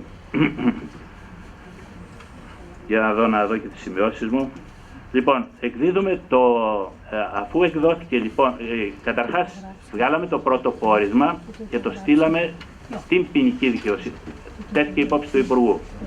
Κατά σύμπτωση, Υφυπουργός Οικονομικών ήταν ο κ. Φλωρίδης, ο οποίος μας συνεχάρει για το πόρισμα, ήταν πολύ τεκμηριωμένο, είχε ευρήματα σοβαρά, μας συνεχάρει για το πόρισμα και αποστέλλεται την υπογραφή του κυρίου Φλωρίδη και στην ποινική δικαιοσύνη, σύμφωνα με το άρθρο 37 του Κώδικα Ποινικής Δικονομίας για την ποινική αξιολόγηση, και στο ελεγκτικό συνέδριο. Από την ημερομηνία αποστολής περνάνε 3 ολόκληρα χρόνια και το ελεγκτικό συνέδριο δεν κάνει απολύτως τίποτα. Η ποινική δικαιοσύνη ασκεί δίωξη σε πολύ σύντομο χρονικό διάστημα, καταρχάς in rem, και μετά από 1 ή 2 χρόνια, δεν θυμάμαι ακριβώς, έχουν περάσει και χρόνια, ασκεί δίωξη in personam κατά 37 ατόμων για σειρά κακουργηματικών πράξεων.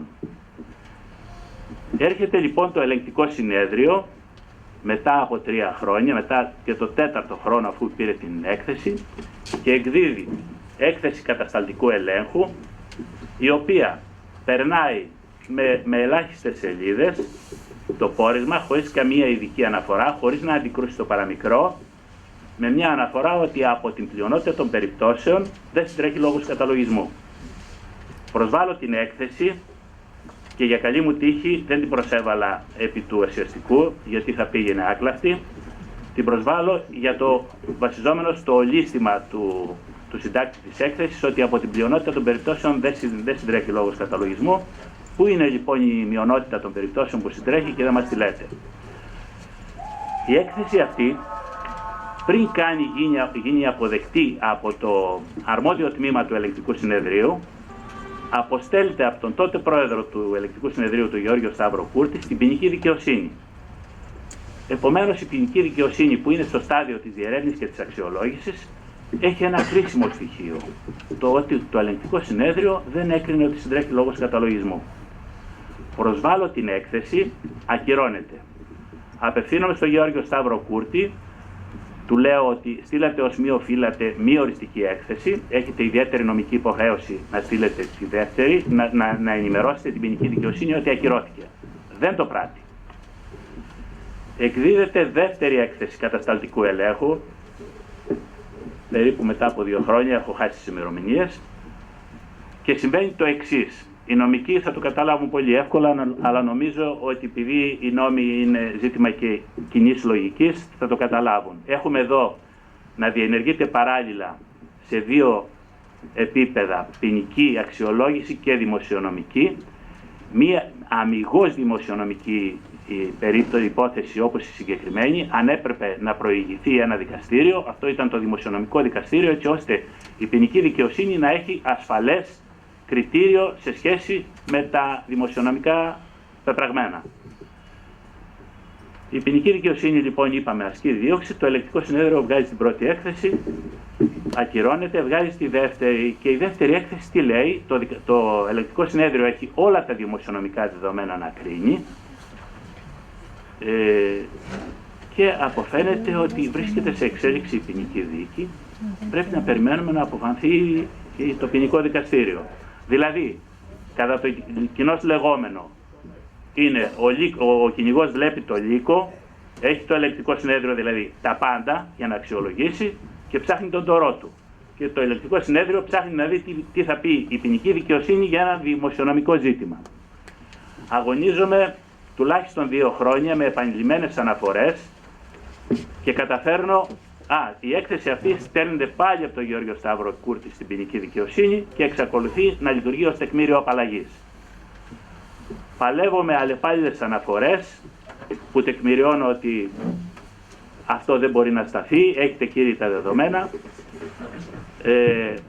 Συγκαλείται η ολομέλεια του ελεγκτικού συνεδρίου με πρόταση του κυρίου Πανάρετου. Είχε προηγηθεί πρόταση του κυρίου Ρακιτζή να να αναδεθεί παράσταση πολιτικής εισαγωγής στο Νομικό Συμβούλιο του Κράτους. Με πρόταση του κυρίου Πανάρετου, συγκαλείται η Ολομέλεια του Ελεγκτικού Συνεδρίου να εξετάσει την πρότασή του, που ήταν πρόταση προχωρήστε στους καταλογισμούς. Συγκαλείται η Ολομέλεια του Ελεγκτικού Συνεδρίου και αντί να ασχοληθεί με το θέμα των καταλογισμών, υπάρχει ένας λίβελος του Γενικού Επιτρόπου Επικρατείας ότι ο Μπούτος υβρίζει και λιδωρεί το συνέδριο. Είμαι προσεκτικός στις αναφορές μου, δεν έχω πουθενά ύβρι, έχω καταγγελίες για συγκεκριμένα πράγματα. Και καλώ την Ολομέλεια του Ελεγκτικού Συνεδρίου να ζητήσει από μένα να πάρω πίσω όλα όσα γράφω κατά του συνεδρίου, διαφορετικά να ζητήσουν από τον ναι, ζητά να ψηφιστεί. Και σε περίπτωση που αρνηθώ να ζητηθεί από τον Υπουργό Οικονομικών η πειθαρχική μου δίωξη. Και παράλληλα ζητά να με μηνύσουν όλοι οι δικαστές του Ελεγκτικού Συνεδρίου για συκοφαντική δυσφήμιση. Οι δικαστές του Ελεγκτικού Συνεδρίου όμως φυλάγαν τα πισινά τους. Γνωρίζαν την υπόθεση και όχι, δεν ψήφισαν την πρόταση του Γενικού Επιτρόπου Επικρατείας, του κ. Σχοινιωτάκη, δεν την έθεσαν καν σε ψηφοφορία. Απευθύνθηκα μόλις έλαβα γνώση των πρακτικών και τους είπα, σοφά πράξατε, τελειώσατε με το χειρότερο, ενδεχομένως όμως με τον ενδεδειγμένο τρόπο, την σταδιοδρομία του Γενικού Επιτρόπου Επικρατείας. Με τα πρακτικά της Ολομέλειας ακυρώνουν ουσιαστικά και τη δεύτερη έκθεση, ποτέ δεν είπαν τις ακυρώσαμε, αναθέτουμε καινούργια έκθεση, σημειωτέων ότι μετά την διαπιστώνω ότι από συστάσεις του Ελεγκτικού Συνεδρίου δεν έχει ακυρωθεί έκθεση κατασταλτικού ελέγχου. Έχουν λοιπόν ακυρωθεί 2 εκθέσεις και ανατίθεται τρίτη έκθεση. Διενεργείται η τρίτη έκθεση και επιβεβαιώνει όλα όσα γράφουμε, αφήνει όμως πολλά πράγματα. Τα σεμινάρια δεν τα άγγιξε, δεν υπήρχαν. Οι ώρες απασχόλησης δεν υπήρχαν. Δεν υπήρχε επίσης μια άλλη σημαντική διαπίστωση. Πάρα πολλά στελέχη του οργανισμού διαπιστώσαμε ότι μέρες που εμφανίζονται να διδάσκουν σε ΙΕΚ της Αττικής βρίσκονται εκτός έδρας στο εξωτερικό. Χαρακτηριστική η περίπτωση ενός συμβούλου του Προέδρου, του Γεράσιμου Σαπουτζόγλου τότε, ο οποίος έναν ολόκληρο μήνα απουσίαζε διαδοχικά σε πόλεις του εξωτερικού, Μαδρίτη, Παρίσι, Ρώμη, Βερολίνο, Μίνσκ, Μόσχα. Έχω μαζί στο Ελεγκτικό Συνέδριο και στην ποινική δικαιοσύνη τα χρηματικά εντάλματα για τα αεροπορικά εισιτήρια, για τα ξενοδοχεία και για την αποζημίωση εκτός έδρας αυτές τις ημέρες. Όλες αυτές τις ημέρες αποζημιώνεται ο συγκεκριμένος σύμβουλος για διδασκαλία στο ΙΕΚ Νίκαιας. Διακτηνισμός και εδώ. Εκδίδεται λοιπόν η τρίτη έκθεση, επιβεβαιώνει μεν όλα όσα γράφουμε, ωστόσο η τεκμηρίωσή της είναι επίοικος για γέλια και όχι τυχαία. Θα περίμενε κανείς στο Ελεγκτικό Συνέδριο, αφού βγήκε η τρίτη έκθεση, να στείλει και την τρίτη έκθεση στην ποινική δικαιοσύνη. Ωστόσο, δεν στέλνεται η τρίτη έκθεση, αλλάζει πρόεδρος στο Ελεγκτικό Συνέδριο, έρχεται ο κύριος Καραβοκύρης, απευθύνομαι στον κύριο Καραβοκύρη, του λέω, ο προκάτοχός σας έστειλε ως μειόφιλε τις 2 εκθέσεις χωρίς να ενημερώσει ότι δεν είναι οριστικές και στην πορεία δεν ενημέρωσε ότι οι εκθέσεις ακυρώθηκαν. Διαπιστώνω ότι η έκθεση δεν κοινοποιήθηκε στην ποινική δικαιοσύνη. Σας καλώ να την έχετε υποχρέωση να την προωθήσετε. Με τον τρόπο αυτό η ποινική δικαιοσύνη θα μπορούσε να διαπιστώσει ότι αυτά που γράφουν οι εκθέσεις μας είναι ορθά. Δεν τη στέλνει. Επανειλημμένες αναφορές. Έφτασα να γράψω πράγματα που μου ήταν αδιανόητα απευθυνόμενο σε πρόεδρο Ελεγκτικού Συνεδρίου. Απευθυνόμενο στον κύριο Καραβοκύρη, του έγραψα ότι αφού τεκμηριώνω όλα αυτά, το γεγονός ότι δεν στέλνεται η έκθεση στην ποινική δικαιοσύνη κατά την επικέστερη των περιπτώσεων αποδεικνύει τέλεια ανεπάρκεια, αλλά στην πλέον πιθανή τεκμηριώνει ότι λειτουργείται ως συνήγορος υπεράσπισης κατηγορουμένων για κακουργηματικές πράξεις. Και γράφω ακριβώς, τα παραπάνω σημειώνονται και έχω πλήρη επίγνωση και της σοβαρότητας και των συνεπειών που συνεπάγονται και σας καλώ να με μηνύσετε για συκοφαντική δυσφήμιση αν μπορείτε να αποδείξετε ότι έστω και το παραμικρό είναι χαλκευμένο, ανυπόστατο, ανύπαρκτο. Τις αναφορές αυτές δεν τις έστελνα μόνο στον κύριο Καραβοκύρη, τις κοινοποιούσα στην πολιτική ηγεσία, στον Υπουργό Δικαιοσύνης, στον Υπουργό Παιδείας που υπόψευε τον ΟΕΚ. Δεν ασχολήθηκε κανείς. Μισό λεπτό να δω που βρισκόμαστε, γιατί έχει κι άλλη συνέχεια η υπόθεση.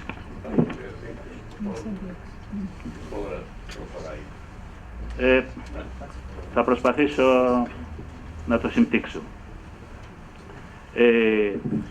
Επειδή η τρίτη έκθεση είχε πολύ σοβαρά προβλήματα και πολύ σοβαρές παραλήψεις, εντελώς συμπτωματικά μέσα στην τρίτη έκθεση δεν αναφερόταν τα στελέχη και οι σύζυγοι στελεχών του Ελεκτικού Συνεδρίου που ήταν εμπλεκόμενοι στην υπόθεση. Έκανα και αναφορά στην εισαγγελία διαφθοράς, την κυρία Τουλουπάκη τότε, η οποία αναφορά ήταν πολύ εμπεριστατωμένη και έχοντας γνώση από προηγούμενη διαχείριση, όπου είχα κάνει αναφορά σε βάρος του Γεώργιου Σταύρου Κούρτη, σημείωνα, αφού είχα πολύ ισχυρό τεκμηριωτικό υλικό, σημείωνα ότι αν τα στοιχεία που σας παραθέτω κρίνετε ότι δεν είναι υπαρκή, παραμένω στη διάθεσή σας να σας δώσω πρόσθετα. Ουδέποτε κλήθηκα να καταθέσω. Κάποια στιγμή με ενημερώσαν τηλεφωνικώς ότι η υπόθεση διαβιβάστηκε στο πρωτοδικείο ή πλημμυριοδικείο. Λίγο έλειψε να το στείλουν και στο ειρηνοδικείο της Ανοραχούλας, δηλαδή με λίγα λόγια. Ουδέποτε κλήθηκα από το συγκεκριμένο δικαστήριο να καταθέσω. Προχωράμε λοιπόν στην πορεία από πλευράς της πολιτικής ηγεσίας για όλη αυτή την ιστορία. Κάποιοι υπουργοί δεν υπέγραφαν καν τα έγγραφα που ζητούσαν να γίνουν προς το Ελεκτικό Συνέδριο, και θα μιλήσω με ονόματα: ο κύριος Παπακοσταντίνου, ο κύριος Αχινίδης, ο κύριος Μάρδας, ο κύριος Βαρουφάκης και ο κύριος Τσακαλώτος αρνήθηκαν να υπογράφουν τα έγγραφα που ζήταγαν να πάνε στο Ελεκτικό Συνέδριο για τη συγκεκριμένη υπόθεση. Οι υπόλοιποι υπουργοί τα υπογράφαν και μάλιστα σε σύντομο χρονικό διάστημα. Ωστόσο όμως κανείς δεν ασχολήθηκε με την ουσία της υπόθεσης, ως η υπόθεση να μην αφορούσε το δημόσιο, αλλά να ήταν προσωπική μου υπόθεση. Εν πάση περιπτώσει, πάμε τώρα στην ποινική διαδικασία. Διαρκούσης της ποινικής διαδικασίας και πριν καν εκδοθεί η έκθεση, είχα πληροφόρηση ότι εκδίδεται εντός ολίγων ημερών, ενδεχομένως και μηνών. Απευθύνομαι στην τέταρτη ειδική ανακρίτρια, στην κυρία Μιτζέλου Θάνου. Της εξηγώ ότι εστάλησαν οι δύο προηγούμενες εκθέσεις, οι οποίες είναι απαλλακτικές και λειτουργούν ως τεκμήριο απαλλαγής, και τη ζητώ να ζητήσει από το Ελεγκτικό Συνέδριο την τρίτη έκθεση. Ουδέποτε η τρίτη έκθεση ζητήθηκε από την Εισαγγελική Αρχή, ουδέποτε κοινοποιήθηκε από το Ελεγκτικό Συνέδριο στην ποινική δικαιοσύνη.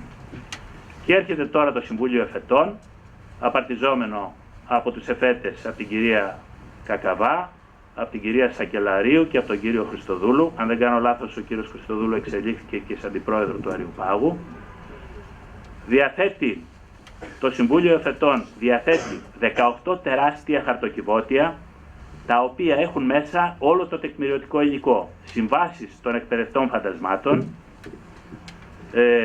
χρηματικά εντάλματα, τα πάντα, ό,τι καταγραφόταν στην έκθεση είχε τεκμηρίωση συγκεκριμένη. Το Συμβούλιο Εφετών, ο εισαγγελέας ήταν τότε εισαγγελέας ο κύριος Ντογιάτοκος, η πρότασή του ήταν καταπέλτης, παραπεμπτική, βασιζόμενη στα δικά μας τεκμήρια, ενδεδειγμένη φυσικά η πρότασή του και με τον εισαγγελικό λόγο.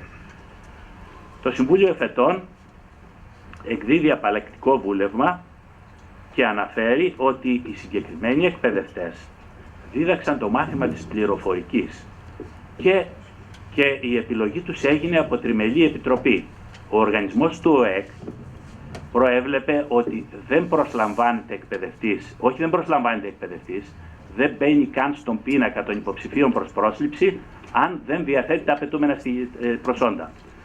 Κανένας από αυτούς δεν διέθετε τα απαιτούμενα προσόντα, κανενός η πρόσληψη δεν εγκρίθηκε από τριμελή επιτροπή. Το Συμβούλιο Εφετών πήρε και υιοθέτησε άκριτα τις ψευδείς καταθέσεις των κατηγορηθέντων. Είπαν ότι εμείς είχαμε τα προσόντα και εγκρίθηκε η πρόσληψή μας από την Τριμελή Επιτροπή. Δεν έκανε τον κόπο να αναζητήσει να βρει ένα πρακτικό Τριμελούς Επιτροπής, γιατί φυσικά δεν υπήρχε τέτοιο πρακτικό, να βρει μία σύμβαση που υπήρχαν και συμβάσεις που δίδαξαν ελάχιστες πράγματα σχετικά με τον ηλεκτρονικό υπολογιστή, αλλά απολύτως εξειδικευμένα που απαιτούσαν πολύ ειδικές προδιαγραφές. Όχι το ΙΕΚ ΔΕΛΤΑ, δεν θέλω να μειώσω το ΙΕΚ ΔΕΛΤΑ, αλλά απαιτούσαν πολύ ιδιαίτερες προδιαγραφές που δεν είχαν σχέση. Η πλειονότητα των συμβάσεων αφορούσε απολύτως εξειδικευμένα μαθήματα. Βγαίνει λοιπόν το Συμβούλιο Εφετών και εκδίδει απαλλακτικό βούλευμα. Τελικά αποδείχθηκε ότι το απαλλακτικό βούλευμα, η ουσιαστική τεκμηρίωση ήταν αυτή ότι δίδαξαν το μάθημα της πληροφορικής και ότι υπήρχε έγκριση από Τριμελή Επιτροπή. Δεν υπήρχε τίποτα εκ των δύο. Υπήρχε όμως καλή πίστη. Το Συμβούλιο Εφετών είπε ότι αυτοί που κατέβαλαν τις αποζημιώσεις τις κατέβαλαν με καλή πίστη. Και αυτοί που τις έπραξαν, και αυτοί με καλή πίστη τις έπραξαν. Και τελικά δεν ζημιώθηκε το δημόσιο. Γιατί αν δεν τα έπαιρναν αυτά τα χρήματα, οι μαϊμού εκπαιδευτές, θα τα έπαιρναν κάποιοι άλλοι. Έκανα αναφορά σε βάρος του Συμβουλίου Εφετών. Δεν θέλω να πω τι μου είπε ο Αρεοπαγίτης, δεσμεύτηκα να μην του πω. Ας το διαβάσω. Τέλος πάντων, έχει φύγει από τη ζωή. Διαρκούσεις της εξετάσεως, θα σας πω, ήταν ο κύριος Ανδρέας Ξένος, έφυγε μετά στην πορεία, έπασχε από καρκίνο και δεν ξέρω ποιος ανέλαβε. Και συνήθως φαντάζομαι να ξέρετε οι περισσότεροι ότι οι αναφορές σε βάρος Εφετών συνήθως πάνε στον κάλαθο των αχρήστων. Η συγκεκριμένη αναφορά ήταν πολύ τεκμηριωμένη, εξού και ο λόγος που πλήθηκα και κατέθεσα, και τελείωσε η υπόθεση πολύ ευνοϊκώς. Στην αναφορά έλεγα ότι λίγο πολύ το Συμβούλιο Εφετών μας είπε ότι δεν ζημιώθηκε το δημόσιο, αλλά τηρουμένων των αναλογιών μας λέει ούτε λίγο ούτε πολύ ότι στα δημόσια νοσοκομεία, αν τις εφημερίες δεν τις πράττουν οι γιατροί και τις πράττει ο θυρωρός, δεν έγινε και τίποτα, δεν δημιουργήθηκε το δημόσιο.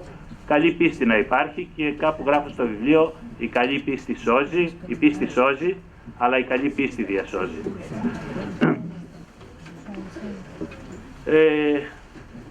Πάμε τώρα στην υπόθεση της εκδίκασης των εφέσεων που ασκήθηκαν κατά των καταλογιστικών πράξεων, οι οποίες καταλογιστικές πράξεις η τεκμηρίωσή τους ήταν επίοικος αστεία. Διαπιστώνω ότι λίγο πρώτης εκδικάσεως των εφέσεων, ο αρμόδιος εκπρόσωπος του Νομικού Συμβουλίου του κράτους δεν είχε ιδέα για την υπόθεση, δεν είχε καν το πόρισμά μας, δεν είχε τις καταλογιστικές πράξεις, δεν είχε τις εφέσεις, δεν είχε τίποτα. Κάνω αγωνιώδη προσπάθεια με τον κύριο Σκυλακάκη, του εξηγώ ότι δεν μπορεί να υπάρξει για μία αμιγώς δημοσιονομική υπόθεση, δεν μπορεί να υπάρξει νομική τεκμηρίωση αν δεν προηγηθεί δημοσιονομική τεκμηρίωση. Του ζητώ να έρθουμε σε επικοινωνία με το Νομικό Σύμβουλο του κράτους, να του εξηγήσουμε, έτσι ώστε να μπορεί να εκπροσωπήσει το δημόσιο.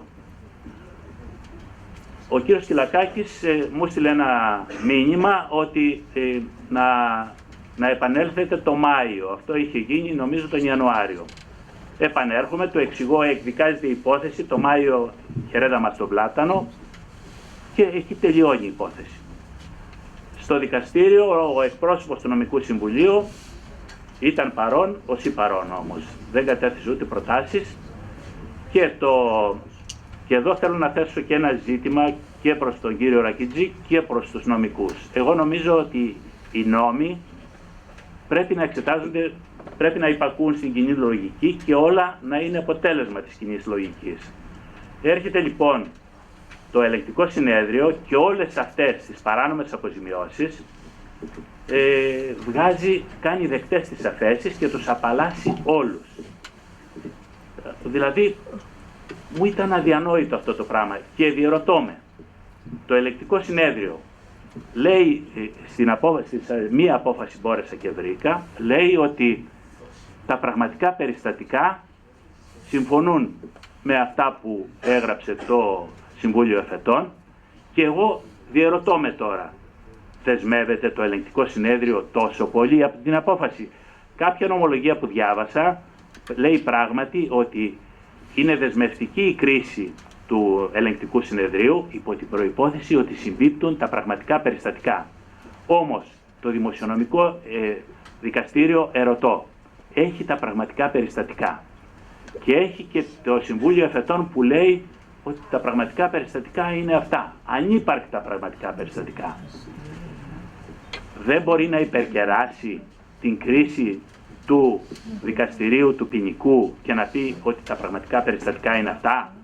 Διεστάλλει πραγματικά ο χρόνος και μπόρεσε το στέλεχος του ελεγκτικού συνεδρίου χωρίς να έχει κανένα από τα προσόντα τα απαιτούμενα που δίδαξε, αν θυμάμαι καλά, 10 διαφορετικά μαθήματα σε 5-6 διαφορετικά ΙΕΚ, που έπρεπε να έχει φτερά να πηγαίνει από το ένα στο άλλο, υπάγεται στα πραγματικά περιστατικά της ποινικής δικαιοσύνης? Εμένα μου φαίνεται αδιανόητο αυτό και αν πράγματι υπάρχει τέτοια νομολογία, εγώ αυτό που διάβασα λέει αν συμπίπτουν τα πραγματικά περιστατικά. Δεν λέει αν συμπίπτει η κρίση του ποινικού δικαστηρίου, αν συμπίπτουν τα πραγματικά περιστατικά.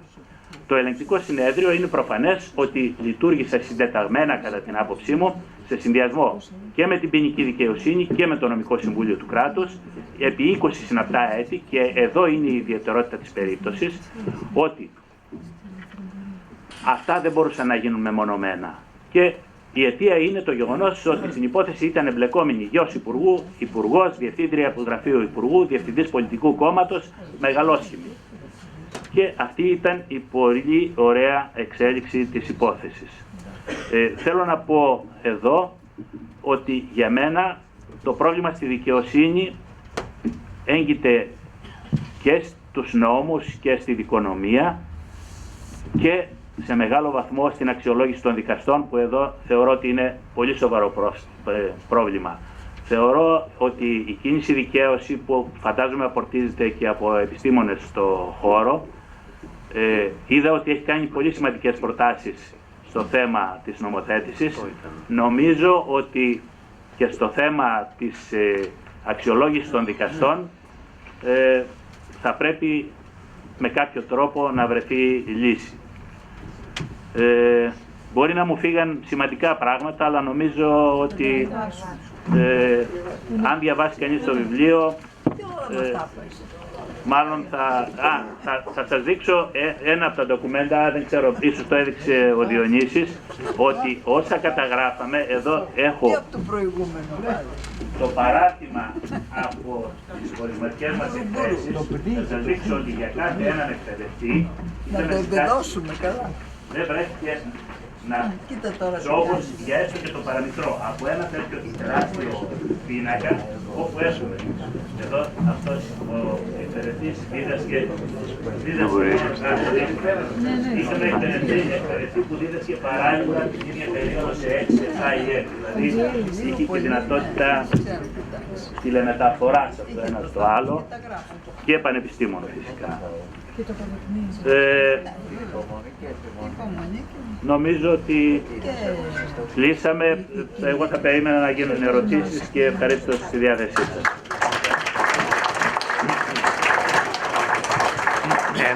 Ένα λεπτό. Υπάρχει χρόνος. Αντιλαμβάνομαι ότι υπάρχει και κάποιο πάρκινγκ το οποίο θα κλείσει, αλλά ο κάθε ένας έχει το δικαίωμα να αφήσει το αυτοκίνητό του και να το πάρει αύριο το πρωί. Είναι ανθρώπινο δικαίωμα και αυτό. Λοιπόν, επιτρέψτε μου αυτό. Εντάξει, υπάρχουν κεντρικά ξενοδοχεία τα οποία είναι φιλόξενα. Λοιπόν, επιτρέψτε μου ένα καταληκτικό σχόλιο. Μην αφήστε την τόσο γλαφυρή αφήγηση του Γιώργου Μπούτου να σας κάνει να μην διαβάσετε το βιβλίο. Το βιβλίο είναι περισσότερο και από τόσο. Δεύτερον. Να διακόψω. Όσοι έχουν προδιάθεση εγκεφαλικού επεισοδίου, ας μην το διαβάσουν. Δεύτερον. Κάποτε οι Ρωμαίοι έλεγαν για το Σάλους Πάτρια Σουπρέμα Λεξέστο. Εδώ είναι πολύ πιο βαρύ διότι το βόλεμα καταστάσεων είναι suprema lex. Η έννοια διαφθορά στη δικαιοσύνη από μόνη της είναι μια πάρα πολύ βαριά έννοια. Όταν λέγονται ονόματα, και ξαναλέω όπως είπα στην αρχή, το τόλμημα του Γιώργου Μπούτου είναι ότι είπε, λέει και επαναλαμβάνει ονόματα. Τελευταίο δικό μου σχόλιο, αυτό το σεντόνι το οποίο είδατε εκεί στον τοίχο, όταν κάπου έδειξα στην πρώτη παρουσίαση μια δυσπιστία του τύπου «Μα δεν είναι δυνατόν», χωρίς να κάνει κανένα σχόλιο, μου έφερε και ξεδίπλωσε μπροστά μου και μετά διαβάσαμε μαζί πλείονα του ενός τέτοια εξελόφυλλα, το οποίο είναι κάτι το αρκετά βαρύ. Το να μην διαβάζετε τίποτε από αυτά μέσα από τη δικαστική διαδικασία, είτε την δημοσιονομική είτε την ποινική, είναι κάτι αρκετά βαρύ. Επειδή όμως όλη αυτή η υπόθεση θέλει και ένα τόλμημα από αυτόν ο οποίος συμπράττει με τον συγγραφέα, δηλαδή από τον εκδότη, ήθελα να παρακαλέσω τον υπεύθυνο των εκδόσεων Λιμών, τον κύριο Φραγκιάδη, να μας εξηγήσει, Φραγκούδη, να μας εξηγήσει πώς αισθάνθηκε όταν βρέθηκε να κάνει αυτό το τόλμημα.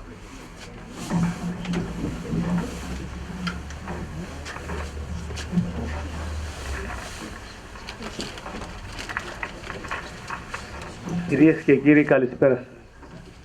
Εκ μέρους των εκδόσεων Λιμών θα ήθελα να σας ευχαριστήσω για την προσέλευσή σας στη σημερινή μας εκδήλωση για την παρουσίαση του βιβλίου του πρώην Διευθυντή του Γενικού Λογιστηρίου του Κράτους, κ. Γεωργίου Μπούτου, με τίτλο «Μικρό εγχειρίδιο για τη διαφθορά στη δικαιοσύνη». Πολλές ευχαριστίες και στους εκλεκτούς και καταξιωμένους εισηγητές μας που όλη αυτή την ώρα μας εξηγούσαν τα περί του βιβλίου. Την κυρία Αλεξάνδρα Βοβολίνη, εκδότρια, τον κύριο Λέανδρο Ρακιτζή, αεροπαγίτη τιμή, τον κύριο Τάσο Τέλογλου, δημοσιογράφο, και τον συντονιστή κύριο Αντώνη Παπαγιαννίδη, δημοσιογράφο. Ιδιαίτερες ευχαριστίες στον συγγραφέα για την άψογη συνεργασία μας και την εμπιστοσύνη του για την έκδοση του τελευταίου πονήματός του. Όλοι γνωρίζουμε την οσιρότητα που υπάρχει και στους τρεις βασικούς πυλώνες εξουσίας του κράτους. Σε αυτούς που νομοθετούν, σε αυτούς που δικάζουν, σε αυτούς που δημοσιογραφούν, δημοσιοποιούν ή προπαγανδίζουν. Η παρακμή της χώρας μας είναι εξόφθαλμη. Δεν χρειάζεται να είναι κανείς μεγάλος επιστήμον για να δει την αλήθεια. Αρκεί να μπορεί να εκλογικεύσει τα τεκνενόμενα. Δεν θέλω να είμαι ισοπεδωτικός και να βάλω όλα και όλους σε ένα καζάνι, ούτε να μηδενίσω τα πάντα. Θέλω να πιστεύω ότι υπάρχει ελπίδα και βελτίωση ή ακόμα και λύση και στα πιο δύσκολα.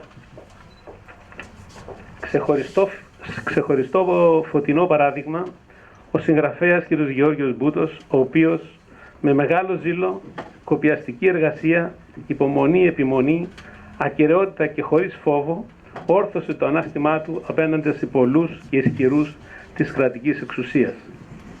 Οι αγώνες του διήρξαν πολλά επίπονα χρόνια, όμως στο τέλος δικαιώθηκε. Επιδίωξη του συγγραφέα ήταν και είναι η αλήθεια στο φως, με την ελπίδα να συμβάλλει σε μια καλύτερη Ελλάδα. Επιτέλους να εφαρμόζονται οι νόμοι, η ισονομία, η μεγαλύτερη παθογένεια που ταλανίζει αυτή τη χώρα από την ίδρυσή της. Εύχομαι να ακολουθήσουν και άλλοι τα χνάρια του κυρίου Μπούτου. Δεν θα επεκταθώ περισσότερο, γιατί περισσότερο στις ουσιαστικές και αναδειχέστικες λεπτομέρειες του βιβλίου το έκαναν ήδη οι εισηγητές. Αυτό θα το κάνουν πολύ καλύτερα, το έκαναν ήδη οι κύριοι. Κυρίες και κύριοι, σας ευχαριστώ για την προσοχή σας.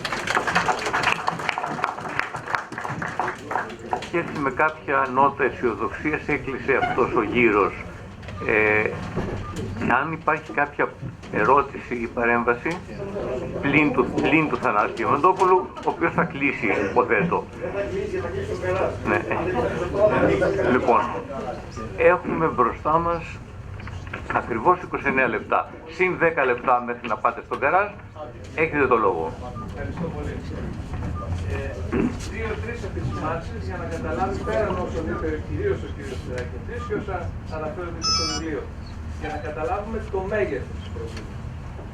την περίοδο πώς έχουν περάσει, 15-20 χρόνια περίπου, που μεσουρανούσε το περίφημο παραδικαστικό δίπλωμα, το οποίο τελικά το κουκουλώσαν και κατέληξε να είναι τελικά υπόθεση 2-3 ατόμων δικαστών και εισαγγελέων. Αυτό ήταν το περίφημο παραδικαστικό, γιατί το κουκουλώσαν. Εκείνη την περίοδο, τους έφυγε, δημοσιεύτηκε, έγινε μεγάλος δώρος, επιτρέψτε με την έκφραση, εκείνη την περίοδο και μετά κουκουλώθηκε. Γι' αυτό δημοσιεύτηκε πάντως ότι εκατοντάδες δικαστικοί και εισαγγελικοί λειτουργοί δεν είχαν κάνει τη δήλωση πόθεν έσχεσαν. Μισό λεπτό. Αλλά ήταν τόσο μεγάλο για να προχωρήσει που το θάψαν, το κουκουλώσαν. Το θέμα είναι τι οδήγησε δικαστικούς και εισαγγελικούς λειτουργούς που γνωρίζαν την υποχρέωσή τους, άγνοια νόμου δεν νοείται, να μην κάνουν αυτή τη δήλωση. Κουκουλώθηκε και συνεχίσαν να δικάζουν αυτοί οι δικαστές και να κάνουν τα καθήκοντά τους εντός εισαγγελικών καθήκοντα και εισαγγελική λειτουργία. Αυτό πριν 15-20 χρόνια, πότε ήταν το παραδικαστικό. Φτάσαμε στην υπόθεση Νοβάτης. Δεν χρειάζεται να πούμε εμείς οτιδήποτε. Αρκεί να πάρουμε τα λόγια, τις καταθέσεις, τις αλληλοκαταγγελίες δικαστικών και εισαγγελικών λειτουργών μεταξύ τους.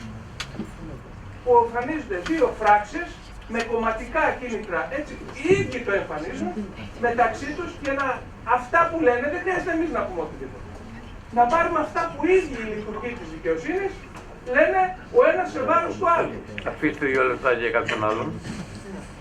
Αυτό μόνο και μια τελευταία φράση σε υπόθεση που είχαν δικάσει όπου απειλάγησαν υπάλληλοι πολεοδομίες για παράβαση καθήκοντος κλπ.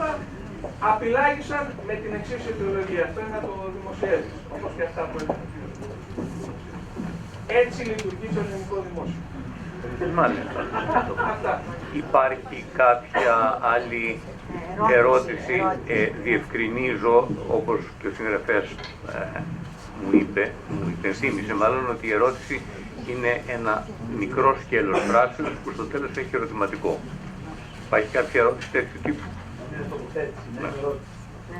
Ήθελα απλώς να ρωτήσω τον κύριο Μπούτσο στο τελείωμα της παρουσιάσεως του.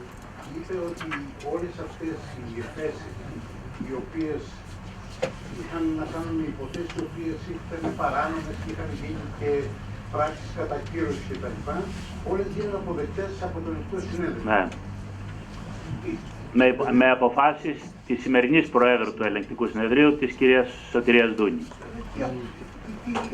Τι συμπέρασμα βγάζουμε? Το ερώτημα είναι ποιο είναι το συμπέρασμα από την αυτή τον συγκεκριμένη μεταβολή. Θα σας πω και δεν θα αναφερθώ μόνο στους δικαστές του Ελεγκτικού Συνεδρίου αλλά και της ποινικής δικαιοσύνης. Οι δικαστές είναι άνθρωποι όπως εμείς. Όπως λοιπόν υπάρχουν ανάμεσά μας άνθρωποι που είναι άριστοι και άνθρωποι που μπορεί να είναι δολοφόνοι ή διαφθαρμένοι, τους διαφθαρμένους προσωπικά μια κατηγορία διαφθαρμένων τους θεωρώ χειρότερη από τους δολοφόνους. Γιατί έχουμε και οικονομικούς δολοφόνους που δολοφονούν χώρες, δεν δολοφονούν ανθρώπους. Όπως λοιπόν ανάμεσά μας υπάρχουν άνθρωποι τέτοιοι, υπάρχουν και στους δικαστές, υπάρχει όλη η κλιμάκωση από τους άριστους μέχρι και τους διαφθαρμένους.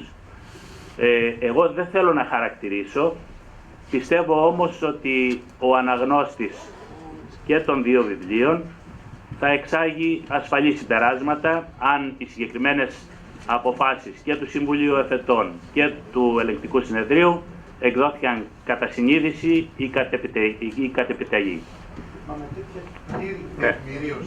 Ας πούμε λοιπόν ότι απαντήθηκε. Άλλη μία ερώτηση και περνάω στον κύριο Διαμαντόπουλο τελευταίο. Ναι, πάρτε το λόγο. Αυτά που άκουσα διευθυντά μου πραγματικά είναι σαλεμένα. Όντως η δικαιοσύνη νοσεί βαθύτατα. Είναι θεσμικό το θέμα.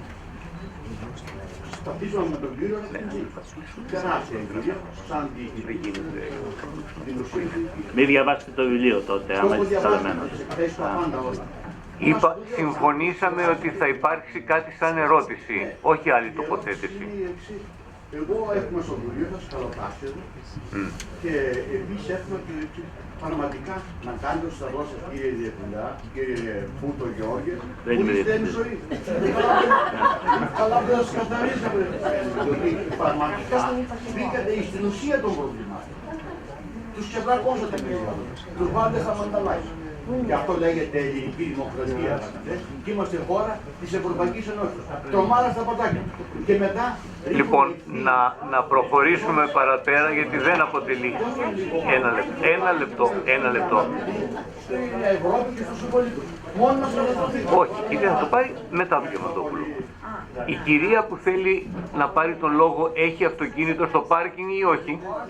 Οπότε ας περιμένει να πάει ο κύριος Διαμαντόπουλος για να φύγει. Εσείς έπεστε. Δεν έχω ερώτηση, μια μικρή παρέμβαση. Αν είναι ενός λεπτού είναι δεκτή, αλλιώς όχι. Δεν πειράζει. Οπότε, last but not least, όπως λέμε σε καλά ελληνικά, η κυρία.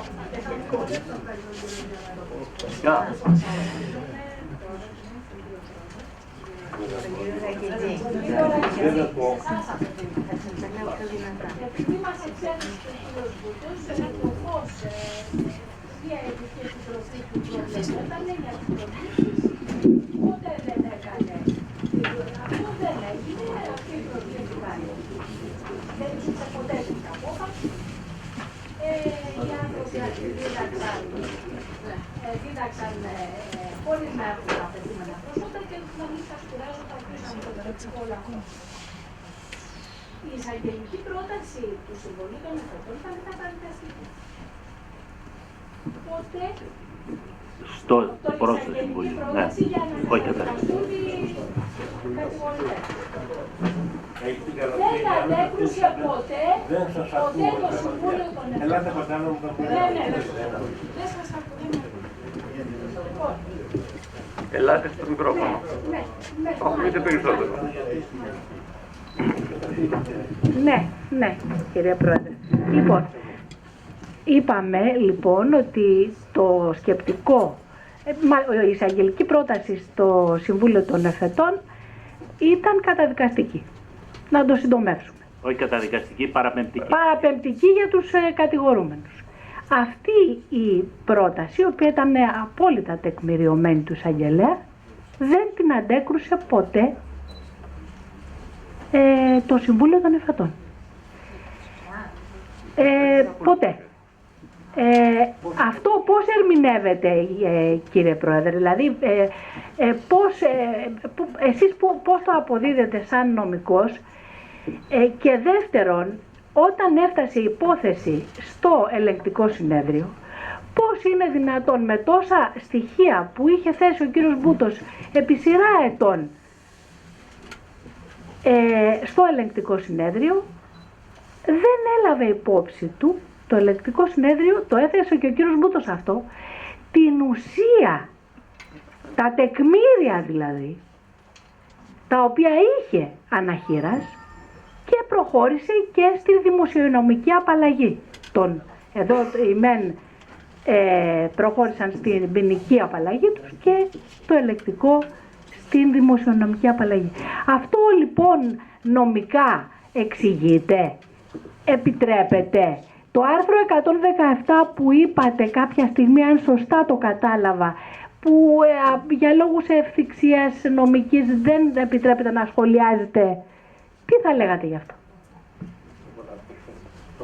Το θέμα είναι η έκταση του δεδικασμένου, πότε έχουμε δεδικασμένο ή όχι. Είναι πολύ ευρύ θέμα, δεν μπορείς να το αποφαθείς έτσι αόριστα. Πρέπει να δεις ποια είναι η έκταση του δεδικασμένου, τι πραγματικά περιστάτα καλύπτει. Το δεδικασμένο δεν κουβεντιάζεται, με έγγραφα αποδεικνύεται. Ποια είναι η έκτασή του, ποια επιδράει και σε κάθε διαδικασία. Δεν μπορούν δύο δικαστηρία να βγάλουν διαφορετικές αποφάσεις. Έχουν βγει διαφορετικές αποφάσεις, κύριε Πρόεδρε. Δεν μπορώ να σας απαντήσω τι συνέβη εκεί, διότι είναι θέμα δεδικασμένο. Κύριε Πρόεδρε, όμως έχουμε τόσα ακρεφνή και κραυγαλαία στοιχεία αλήθειας, Όταν λοιπόν λέμε ότι ο δικαστής δικάζει κατά συνείδηση με το άρθρο 17 δεν και μπορεί κατά να τα τεκμήρια, τα πραγματικά παριστικά της αποδείξεις κατά συνείδηση. Είναι υποχρεωμένος να εκτιμήσει τις αποδείξεις για να σχηματίσει τη συνείδησή του. δεν έπρεπε να τις Αλλιώς εκτιμήσουν. Δεν έπρεπε να τις εκτιμήσουν και να διαφωνήσουν με την απόφαση του Συμβουλίου Εφετών. Κύριε Πρόεδρε, μπορούσαν να διαφωνήσουν, μπορούσανε. Ένα λεπτό. Μπορούσανε λοιπόν. Δεν το κάνανε. Δεν το κάνανε. Κάνατε την ερώτηση, ελάβατε την απάντηση, η οποία είναι ηχηρότατη. Η επανάληψη της ερωτήσεως δεν αποτελεί κάποιο βελτίωση στη συζήτηση. Όλοι στην αίθουσα, ακόμη και αυτοί που έφυγαν νωρίτερα, κατάλαβαν. Δηλαδή έχουμε καταλάβει. Το τρομερό είναι ότι έχοντας καταλάβει, τα κεραμίδια συνεχίζουν ξεκάρφωτα να παραμένουν εκεί. Έχετε απόλυτο δίκιο. Απλά αγανακτούμε και εμείς ως απλοί πολίτες. Ευχαριστούμε όλους σας για την αντοχή και την υπομονή σας.